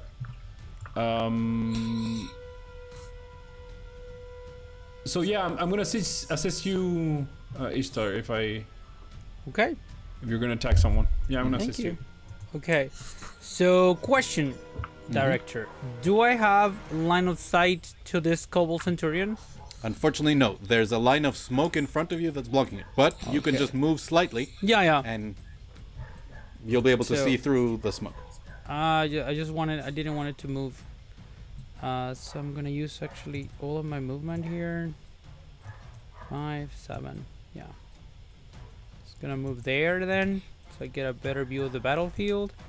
And from here now, I'm going to point at the Kobold Centurion, and I want to say go down already. And I'm once again eyes wide, and she's gonna use concussive slam, and I get a boon, yeah, Yes. because of the help from Pulti. So, oh, that's very bad. 11 points of damage, But they don't get to resist, right? I mean, it just. and I get to slide them 3 squares, and I'm like, bye bye, honey, Where into are the they? pit. That one? So this is that one. I think that's enough for them to Yeah, go there. that's Let me 2 check. squares. Yeah, or I could because if they in the middle, if they That go is in the also a pit, center, yes. but that is directly into the furnace It below. would be on the fan of the furnace. So they wouldn't be caught Yes. in the trap. They would land on the fan. It wouldn't be. Yeah, it's not a particularly dangerous part of the trap. But, Okay. Yeah. Yeah. So the other one is better because they fall to the floor. Yeah. I imagine. So yeah, I'm just gonna throw them into the thing. And you hear the scream of as they disappear. Please describe to me what happens with the remaining 2 kobolds in this encounter, as it's going to be. and the one, yeah. and the one So- that's going up the stairs did. Just, So, I want you guys to tell me what you do in the following seconds with the 2 kobolds that are here. Yeah, I didn't want to get the other one. Yeah. Okay. I just want to. Nice. Alright. I imagine I'm actually gonna just give a. I'm gonna help Ragosh and Lobo get close to him while I'll use an attack that I haven't used now until now, a Holy Lance, and it strikes and the target gets pulled 3 squares near you guys. So you're going towards him, and whilst you're walking towards him, you see this guy one of them just go towards you, Okay. just involuntarily. Which one is it? This guy? Yeah. that Okay. one. That's the only one I Yeah. can see. So because I know there's a boon on him, and I also just got a boon from Rage. I'm just gonna try to slam him because I'm angry at him. So I'm just gonna just destroy him, split him in half if possible, unless Lobo wants to take the final one. So Ragosh moves and obliterates one of the kobolds remaining. That guy. What do the rest of you do in this moment? Captain Lobo Lobo, is going to Kaya. sit and take another nail and light it up. And such a strong fight. And she just starts smoking like. I'm probably gonna use like the telekinesis to just move the kobolds around so like Ragosh can hit them or Captain Lobo. Actually, just should we move the- save one just for So information? that's, I think that's that basically what could I'm, be a good what I'm idea. thinking. There's also I think the two one that more is coming up the stairs. Yeah, those. Are the Actually, ones. yeah, okay. Use one of those. Okay, so you obliterate the two that are remaining, and then you see as the legionary and the centurion, it takes a bit longer as you realize that the centurion took command of the legionary, and they try and make their way up the stairs, but I assume you guys set yourselves up in some kind of ingenious positioning, taking advantage of the smoke and the. So suddenly you startle them, come out of ambush, capture them in your telekinetic grip, and well, what do you do? Do you keep them both alive? Do you take only one? I vote just take the centurion, but that's my vote. Yes, Sure. Lobo speaks in third person. So Lobo is okay with this idea, my friend. We have to interrogate him. I learned when I was working for the resistance, some techniques of interrogation. Sure. I'm going to contextualize this for the MCDM world. I don't know. You have to make Yes. it out. No. It fits. It fits so well. You have no idea. You have So, an idea, yeah. The dwarves in this area made a deal with Ajax, the Iron Saint, the Invincible Overlord, Yeah. and have become slavers for Ajax. But there is a group of dwarves who refused to partake, and they have created an underground resistance, literally an underground resistance, against Ajax. And even though often when you are seen in public, people look at you with disdain as they assume you are a slaver, you know in your heart, you follow freedom. So with And that, that's why you're a fool. Yeah, a freedom fighter, love it, Nice. and with a French accent, it's perfect. incredible. Leave him to me. Okay, Love it. You so hear the you're going captain. you're going to question the centurion. I'll Yeah. grapple him just to keep Sure. him. Yeah. So the first important thing that you get as you search. So, wait, I centurion. have like a tactician. I don't have. It doesn't make any sense to me. It has charm. Well, you know how to have make charm a as well. good impression. A good It's impression. a really charming dwarf. Yeah, But also, you're pretty yeah. imposing. Yeah, You- that's I true. don't know. It's One more thing- like a general term. Yeah. Yep. One thing that you can very much do is you can point towards Ragosh, who is cleaning his weapon from the guts, and say, "Now, I am a reasonable dwarf, but my friend, he's so angry." Yeah. Love this Just, Lobo I'll impression. just punch my fist and Yeah. flex, and you see all the veins start to pump up. And Okay, so give me a charm test, a deceive test, or an intimidate And test. me? Yeah, Okay. with reason. Let's go with reason. Give me a reason charm test. yeah. Could my I am flexing be gonna- considered Could it be an might? assist? Yeah. How do I do let's that? go ahead and give you an assist. Wait, how do I do that in So, charm? because you have charm, that gives you a boon on the test. And that is a reason? Yeah, Or you can. might? You are trying to convince them, like, Okay, listen, reason. I'm the reasonable one here. We can talk. Yeah. Like I'm the leader, you're the leader, but sometimes underlings they can be so difficult to keep in line. Okay, so I have That's one. that's reason and 2 boons. I'm gonna give you two two boons boons, because okay. Ragosh is cleaning the axe. Yeah. 9. Oh, Nine. what a bad roll. Oh, that That's a bad well, roll. I mean, Well, Okay. Ragosh is the only. the 3 last two. ones. There were Yes, 3 that ones was- in the roll. yeah. Yeah. Well, they are What's that? incredibly disciplined. So first, you find a note that the Centurion was carrying that says that Kaloth wants us to continue Talia's work. Show them that we are worthy allies by sharing your love of invention when you pass by the divine gear. Better to keep them happy.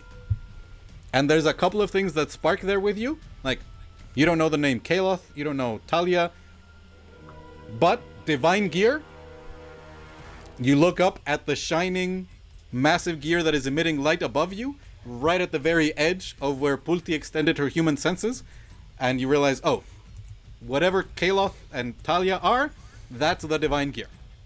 Does do any of those names ring a bell with my knowledge religion? Make a knowledge religion test. I don't That have will be knowledge, reason, so yeah. Yeah, reason and knowledge.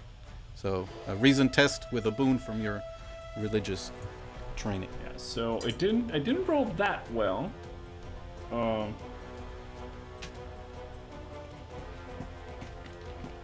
Yeah, but I rolled a 10. I don't know if that Okay, a 10. was enough. So you Kaloth and Talia. Kaloth and Talia. Kaloth wants you to continue Talia's work. So whoever is present right now is Kaloth, right? That's the important one.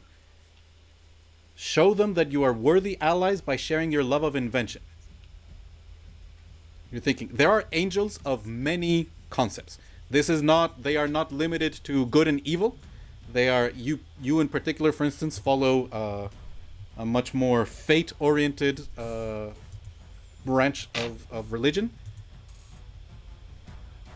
Show them that and you're trying to, like, what would the Kobolds have done to activate this tower? Whatever they did, you see that massive gear is spinning, the chains are moving these counterweights, and is keeping everything, all the gears where you are now, in motion. The Kobolds convinced whatever Kaloth is, whether Kaloth is the gear or Kaloth is some manner of divine entity, that they were worthy allies. So you're thinking Kaloth is an angel of invention of some kind? Yeah. So And it's- basically, yeah. what I'm They is convinced that. them. Yeah, but is that matching with the? I forgot the name of the tech supernatural thing that is Yeah. like a cousin of my. Yes, that's deity? allowing you to make the match. Okay. Like, it's whatever the Kobolds are doing, they convinced Kaloth that it was worth it to start the gear spinning. And that is allowing them to do a great amount of things here in this tower. Can you But- ask So, the? No, go ahead. No, I was just gonna say Yeah. I'm gonna convey that information to Lowell Sure. and finish up saying maybe he can tell you what they offered. By the way, Captain, remember that we are here for the sages, so maybe ask that too. So I will say your roll was fairly low. You see the Centurion is more angered than impressed. You think you'll be able to get one piece of information.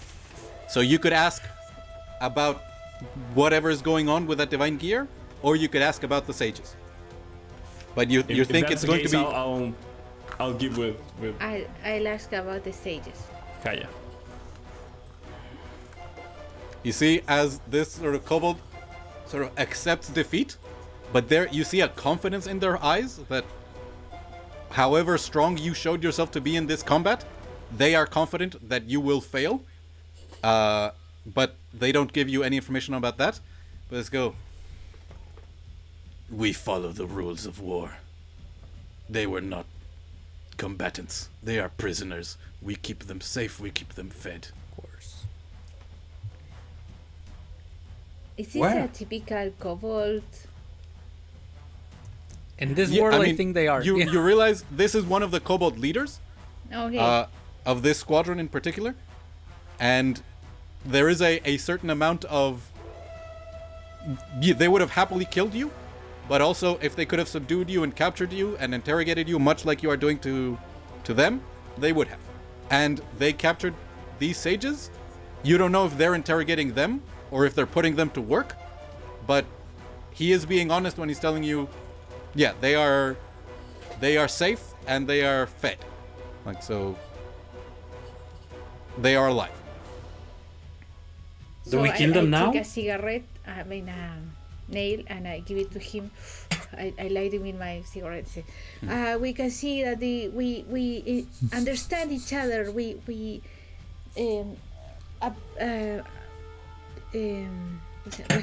respect Mhm, the yeah. rules of war and prisoners. That's a really good thing. So I give him an egg. Yeah. He nods and he goes, Maybe you'll join them. Not that much room left up on the loft. Well, you won't be comfortable.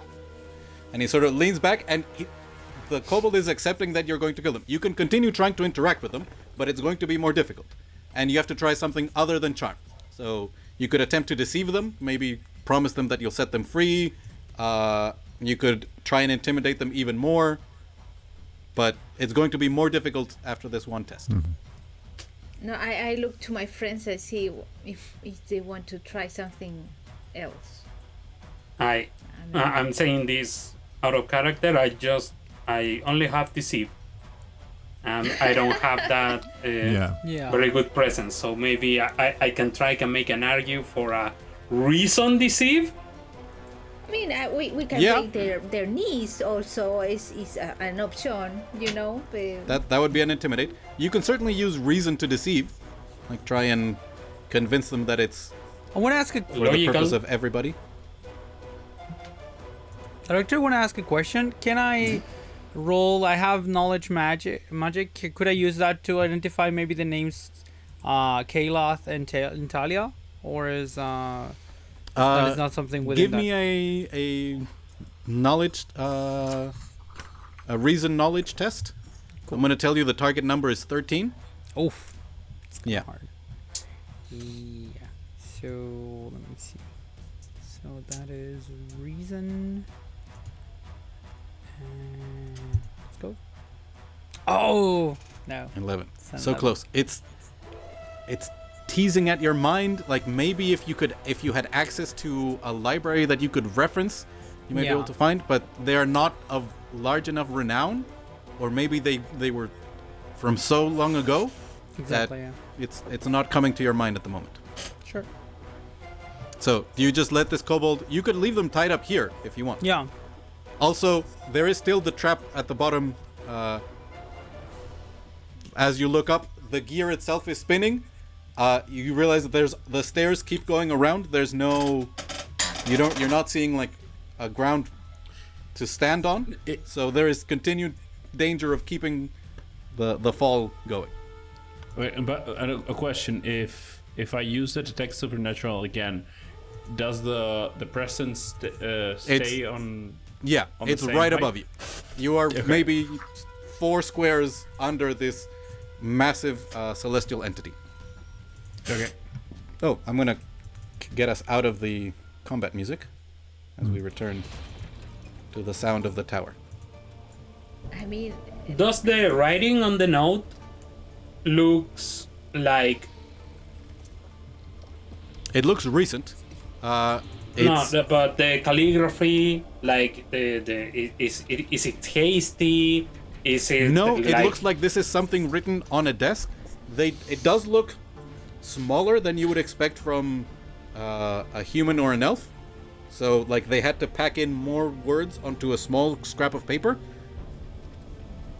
I mean, that's it. It looks like someone who knows how to write.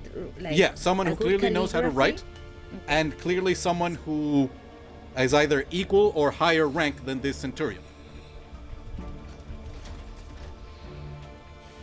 So whatever leader this centurion is, there are more like him or of higher rank. So, but I'm asking, like, do you do anything else here, or go back down to disable the trap, or do you keep moving up to the next level? Lobo takes out a dagger and kills the kobold. I'm sorry. Yeah, Yeah. that's all right. Brutal. And the kobold. Kills the Alright. dagger. Let's So move on. you, as soon as I called for the dramatic finish, you all received a victory, Yeah. and you are free to spend recoveries outside of combat. I believe. So a question: we receive an extra victory apart from the victories we received from the resources we had. You don't receive victories from the resources. At the end of the encounter, I believe everybody loses their resources, Yeah. except Yeah. the talent who maintains their strain. But And we get one victory. So when we start the next encounter, we have one of our resources. So Yeah. now Actually, we my have strain limit goes up. one by victory, one victory, correct, and no, in my case, no focus. correct. And I just want to make clear, you didn't gain the victory for killing the Centurion after interrogating them. I forgot to give it to you earlier. I don't want to put it in your mind that We're is not how you gain encouraging that victories. type of behavior here. Yes. But are we? I mean, I will say there are many ways to gain victories in this system, and some are at the discretion of the director. Yeah. So, what is your next step? As you see this massive spinning gear above you, that you know I have is some another kind of question, celestial. Sorry. I can spend one recovery to get more. Yes, hit. you can spend it right now. So Out I of combat, I gain again 20. 20, correct. Yeah. You Okay. can't go over your maximum, but so you are up to 60. I spend And- one of my recoveries to return to 44. I spend one of my recoveries to return to 40. Yeah, same here. So I have 6 recovery. Okay, me also. Okay. Very I good. have 10, and I used one. You, humans Yeah, have but you healed extra them. recoveries. Yeah, it's pretty cool actually. And you stayed back, where no one got close to you. So,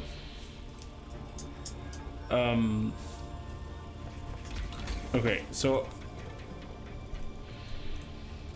we just need to go now, right? I believe we should Yeah. continue and find the sages. Same Eh. marching order as always. He said something about a loft. correct. I mentioned that the sages were at the loft, which you gather is either the very top of the tower or maybe right below the very top of the tower, but it's going to be probably similar to where you saw the windows that Ragosh noticed looking If- from outside. If there are more kobolds, maybe I can take point and go stealthily. I would say that's a great idea. We know that there's this celestial being. I don't trust that. They might not be that bad, cause I sense they're kin with my saint. I don't say it's evil. Still, it's a great If idea they- to go safe at this point. If they are allied with the kobolds, well, we have a problem, and the celestial needs to go. Sometimes celestials don't see right and wrong the way we do. Sometimes you just need to convince them that they are not following their own interests. Sounds like if you can convince them, they need to go. Are we What? clear on that? Like we have to. Why? Maybe they just need convincing, not killing. I said my piece, and I'm going to Okay. stealth. All right, so can you guys set yourselves... Wait, are you going up, going back down to deal with the trap? The trap is fine. Yeah, it's Yeah, I think we should cool. go up. Yeah. Yeah. Okay, so can you set yourselves up in initiative, in In the order, Marching order. yes, Yeah. marching order up there. I'm gonna stay behind Kaya to wait for her. I'm going to just make some distance and go stealthily, so I can notify whatever I find. And to be honest, Pulti will stay a couple squares back from the group, just to not to clump up again. Instar, you can speak with your Yes. mind, right?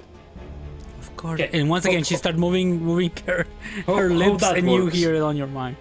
Oh, is this a link? Is that? Do you need to see me? No, I can communicate telepathically with any creature who can understand a language within 20 squares of you. All right. Yeah.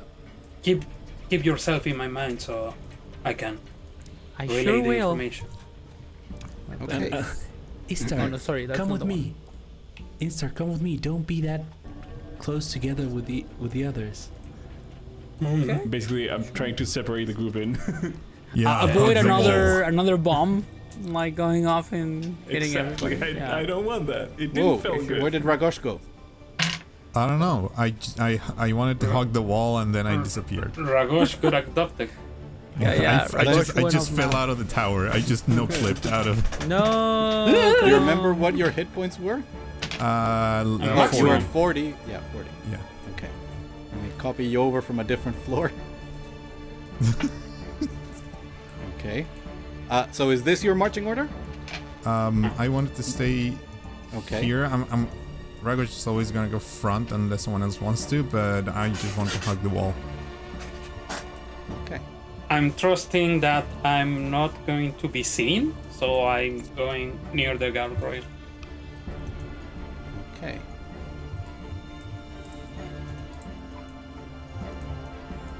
So, you begin carefully making your way up the stairs. The light is almost blindingly strong from coming from the previous level you were at. But you are carefully making your way up. You see as the gears of this massive, it's almost a winged structure. In fact, now as you're coming up the stairs, you see the what look like wooden struts of the gear are actually look more like bones, and above it you see spectral wings spinning. And you are hugging the side of this structure, doing your best to remain hidden, but there are so few shadows. Shit, that's cool. And as soon as you Yeah. reach the first landing, Holy cow. you see this enormous gear spinning slowly at the heart of this level. It's glowing with brilliant white light, and there are spectral wings extending out of it. And nothing has changed. You are still moving stealthily along the wall when you hear a chorus of 3 voices speaking in harmony. I, Kaloth, am the angel of divine creation and the instrument of inspiration that protects this sacred tower. Proceed no farther, thieves, or my divine grace will turn to ire, and you shall be not more than little puddles of gore. I would like to speak. Unless I have a boon to charm, although I do not have charm. Yeah. I'm just looking behind that pulti, like Oh yeah, well, you're supposed to be the one. Yeah. Yeah, but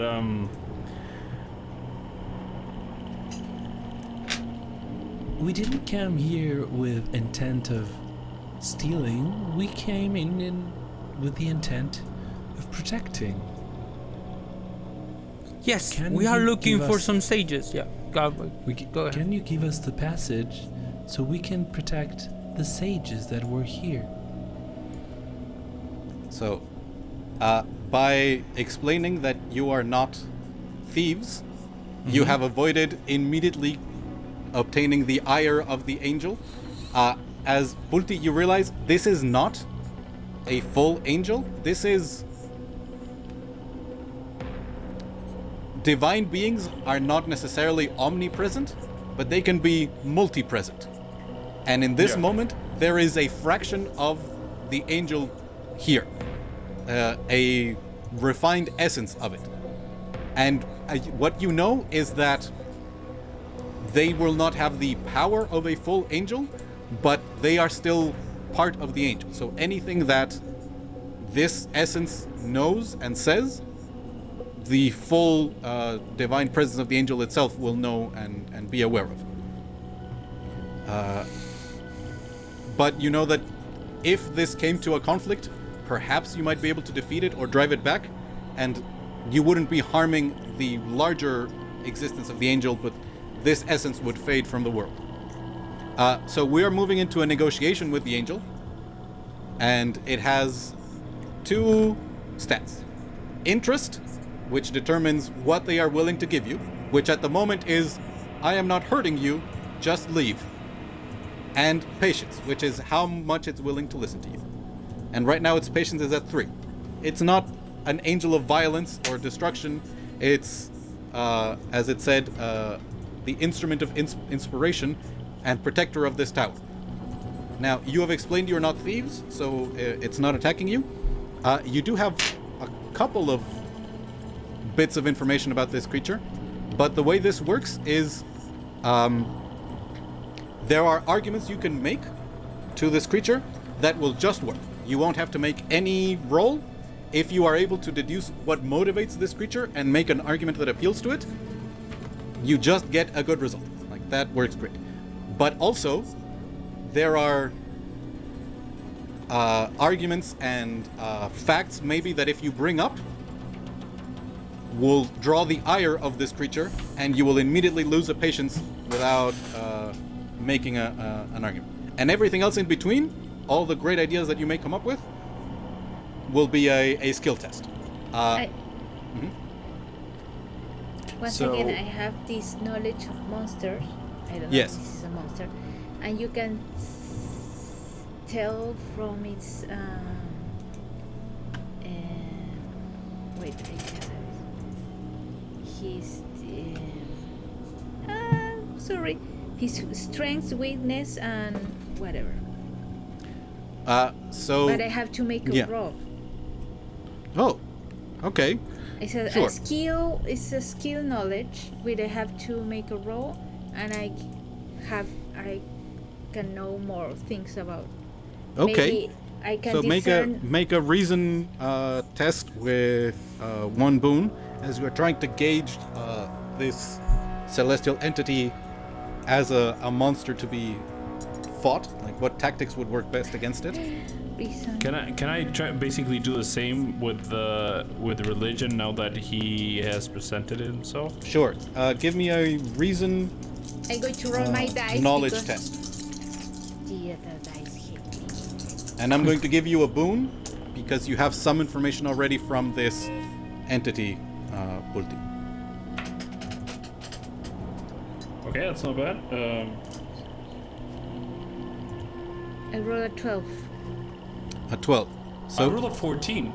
great. All right. So we'll go with the 12 first. You know, as it's spinning, there's not enough room for it to move around, and in fact, it seems to be the spinning of the gear seems to be essential to the functioning of the tower, or at least what you've seen. So if it goes into a level of combat, it's not going to be moving and it's going to be spinning. Now, maybe it can spin faster or slower, but it's going to be stationary, which means it's not going to be that difficult to harm it. It's not going to be moving away from you. But the sheer size of it, I mean, it's going to be nearly impossible to avoid the damage as long as you remain on this level. You're looking around at the stairs. There is no place on this level that it cannot reach you. And in fact, there are so many arms, it's going to be hitting you all at the same time. Like, you're all going to be within reach of its arms as it's moving. So... But can I tell with my roll what would be very bad to say to this creature? Like, So you're now no you're trying to ways. think about it's the protector of this tower. You're starting to think maybe if you had destroyed that trap in the center, like if you had solved it by hitting it, that would be a terrible thing to bring up because you would have damaged the tower. If you had forced your way through the doors, just like smashing through, that would have been bad. If you had like tried to cut the chains of the gears, all of those things, any action that you had taken to damage the tower would have been bad. And what's more, you're trying to think like 12 is not quite enough, but yeah. you can't come up with an example. But if you could convince it that the kobolds were somehow harming the tower, that would be good. Like, that's not only did you find sort of a pitfall, you're trying to, like, could you convince it somehow that the kobolds triggered it. Now, Pulti, you got a 14. This is an angel of creation and an instrument of inspiration. And you remember the note that the Centurion had, continuing Talia's work. This creature, you realize, is guarding the tower, but it did not create it. And you realize it inspired whoever Talia was to create some, maybe all, of the works of this tower, but that is its purpose. The purpose is of creation, and you learn a motivation. So when mortals create, they please the gods, and this pleases Kaloth. Creation is a divine act that all should partake in.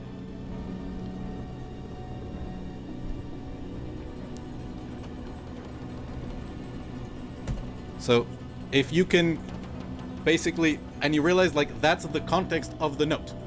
If the kobolds could share their love of invention, that made the essence of the angel happy.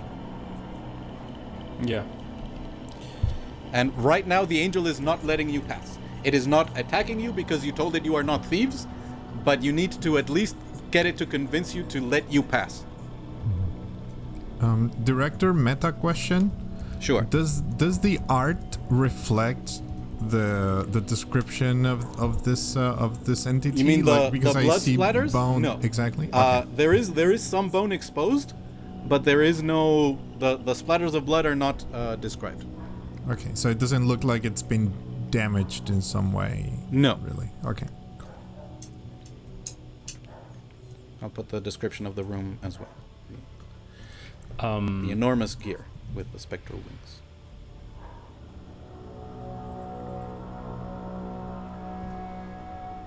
Attendez-vous, my friends. This angel is a creation, so we can harm anything. We have done everything okay. C'est magnifique how we enter the tower. So nothing we have to destroy. We have to be very respectful, and maybe the angel will let us pass. So that's what I can say. He wants to be you a went a little bit protector. Italian there. Yeah, it's alright.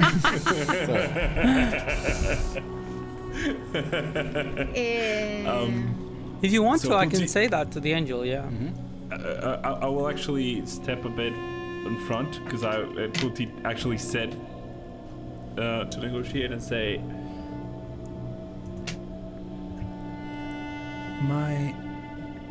My saint always tells us not to follow the law of the powerful, and follow your own law. Create your own path, to carve your own way.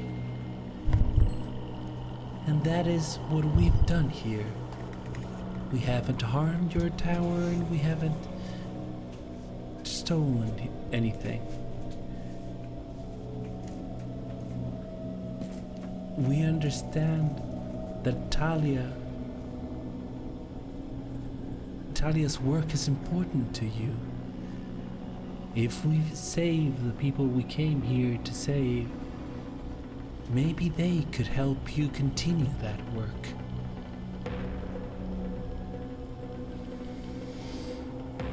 I will say, yeah, that actually hits a different motivation, not that one specifically.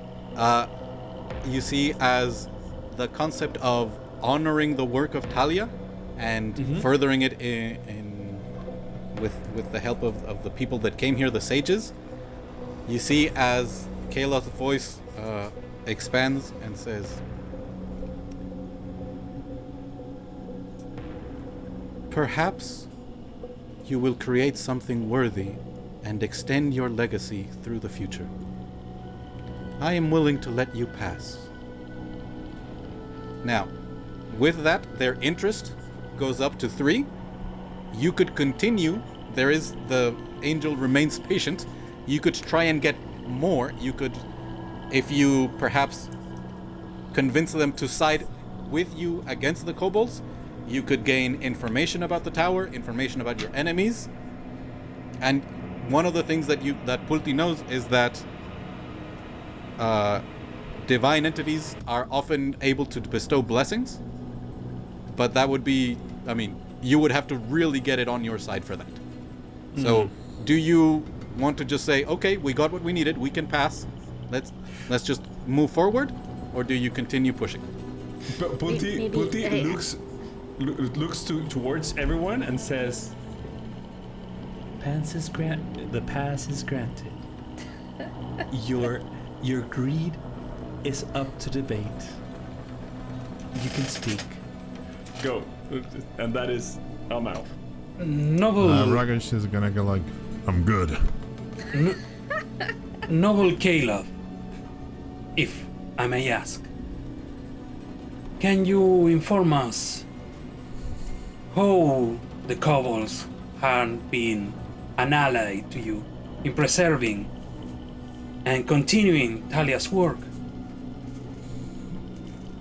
What kind of help have they done to you? Octavia arrived at this tower and was able to glean its secrets, restore the functioning of the mechanisms, give life to mechanisms long dormant. She is continuing the legacy of Talia. She is but a humble student, but she shows promise. And they mentioned a name, Octavia. So Talia you'd know, but they also mentioned someone named Octavia. I do not mean to intrude, but do you, Noble Caleb, know what motivated the Kobolds to do this? Because in our previous encounter with some of them, we found a note that really show a bit of the mentality that they came here. Okay, I'm gonna say this is going to be a test. Now, it doesn't have to be just because Kaya is speaking. They don't have to use Kaya's stats. So anyone can attempt to make a. Now, would this be a charm test or an empathy test? I was aiming for reason charm, like I'm trying to see the logic. I found a note. They said it have to make you happy, not like they really want to continue Talia's work. They don't care about that. Okay, so go ahead and make. Can I help? Yeah. I say, I'm very concerned because of they have these explosives 8 times and they can harm the tower. This is quite, I think, that to be. Oh yeah, they throw it really close to the gears, too. Okay, I will absolutely give you a boon on that. So, go ahead and make a reason charm. Reason and with two boons? If you are proficient, you'd have 2 boons. Can I roll on my own if I want to? With another argument, yes. So, despite rolling really poorly on the d6s, the boons really helped you out. Oh yeah. And you feel as the mention of explosives near the gears, as the massive divine gear starts to spin faster, as if it's thinking. And there's a moment where you wonder, like, did they take it well?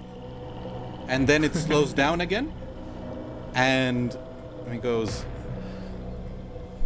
you produce the note and show it to Caleb.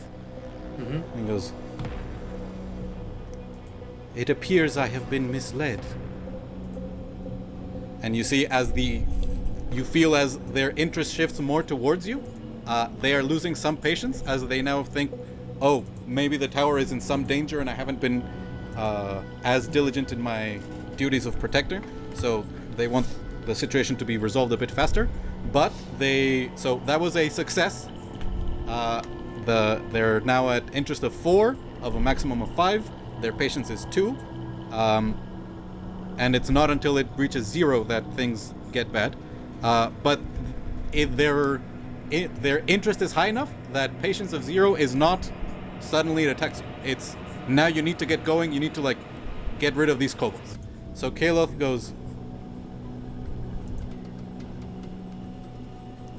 I believe you are telling me the truth. The gears present friction that should not have been there.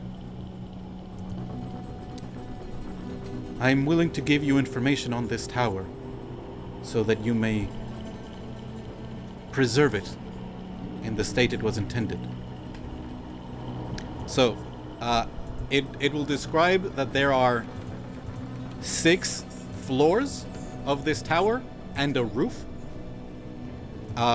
And that the next floor, you are on floor 3. The 4th floor is the last one that you can reach by walking ordinarily, and that then you will have to prove yourselves resourceful and curious, and with that you will gain access to the rest of the tower.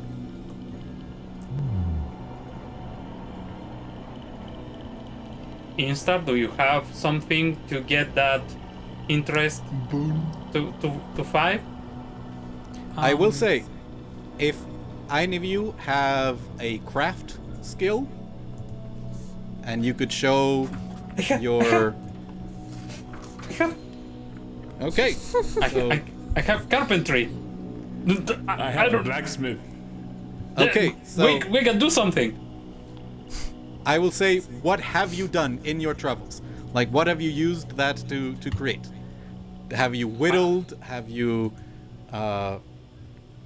Part of my armor has been enhanced by me. I didn't make the armor, but part of the armor is I basically maintain and added plates to the armor. Okay. Kaya, do you want to add anything to that? Anything that you created?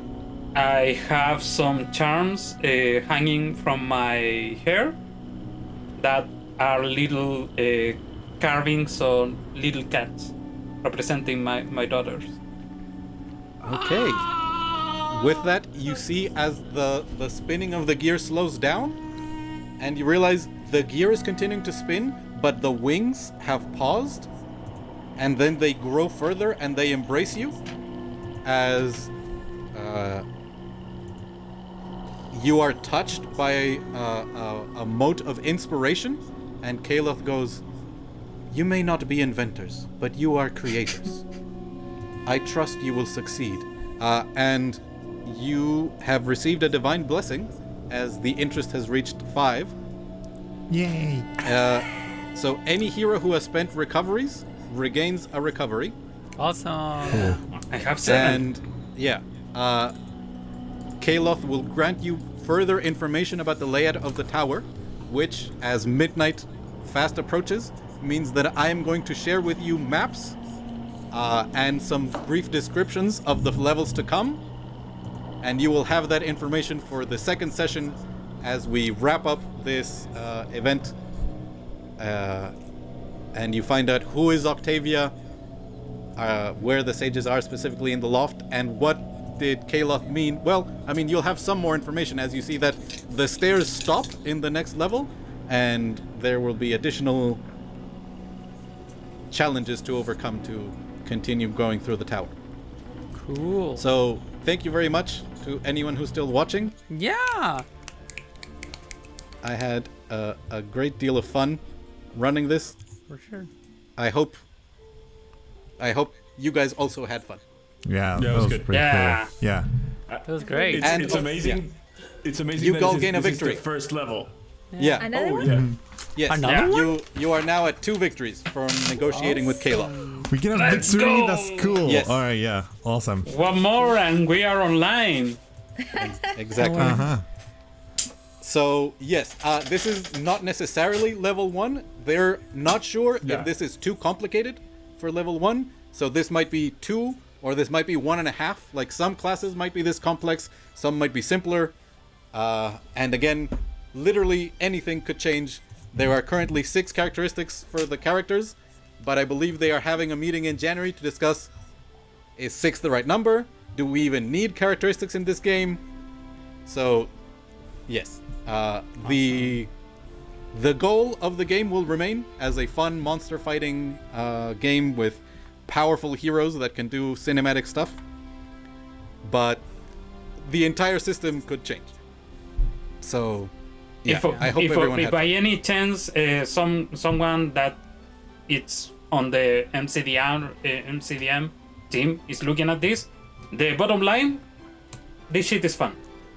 Yeah. Yes, You're, it's really you're, fun. you're in the right track.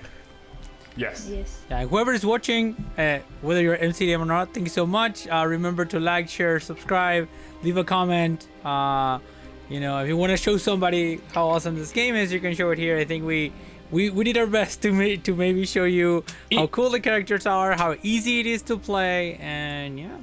If you want to correct us, please write a comment. Oh, yeah. Also, I'm yeah, sure we we made made any mistakes. mistakes. Yeah. Yes. That is true. We, like I said, we ran some danger room scenarios with some made-up enemies that were basically bags of hit points for the players to swing at, and for us to try and learn some of the rules. But a lot of it was the first time we were doing things.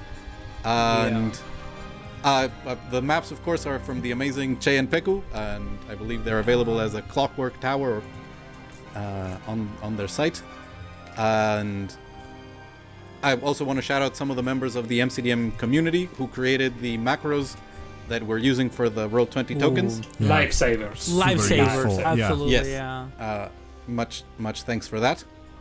And thank you for playing with me and, you know, indulging us in a system that is as raw as it could be while still being playable.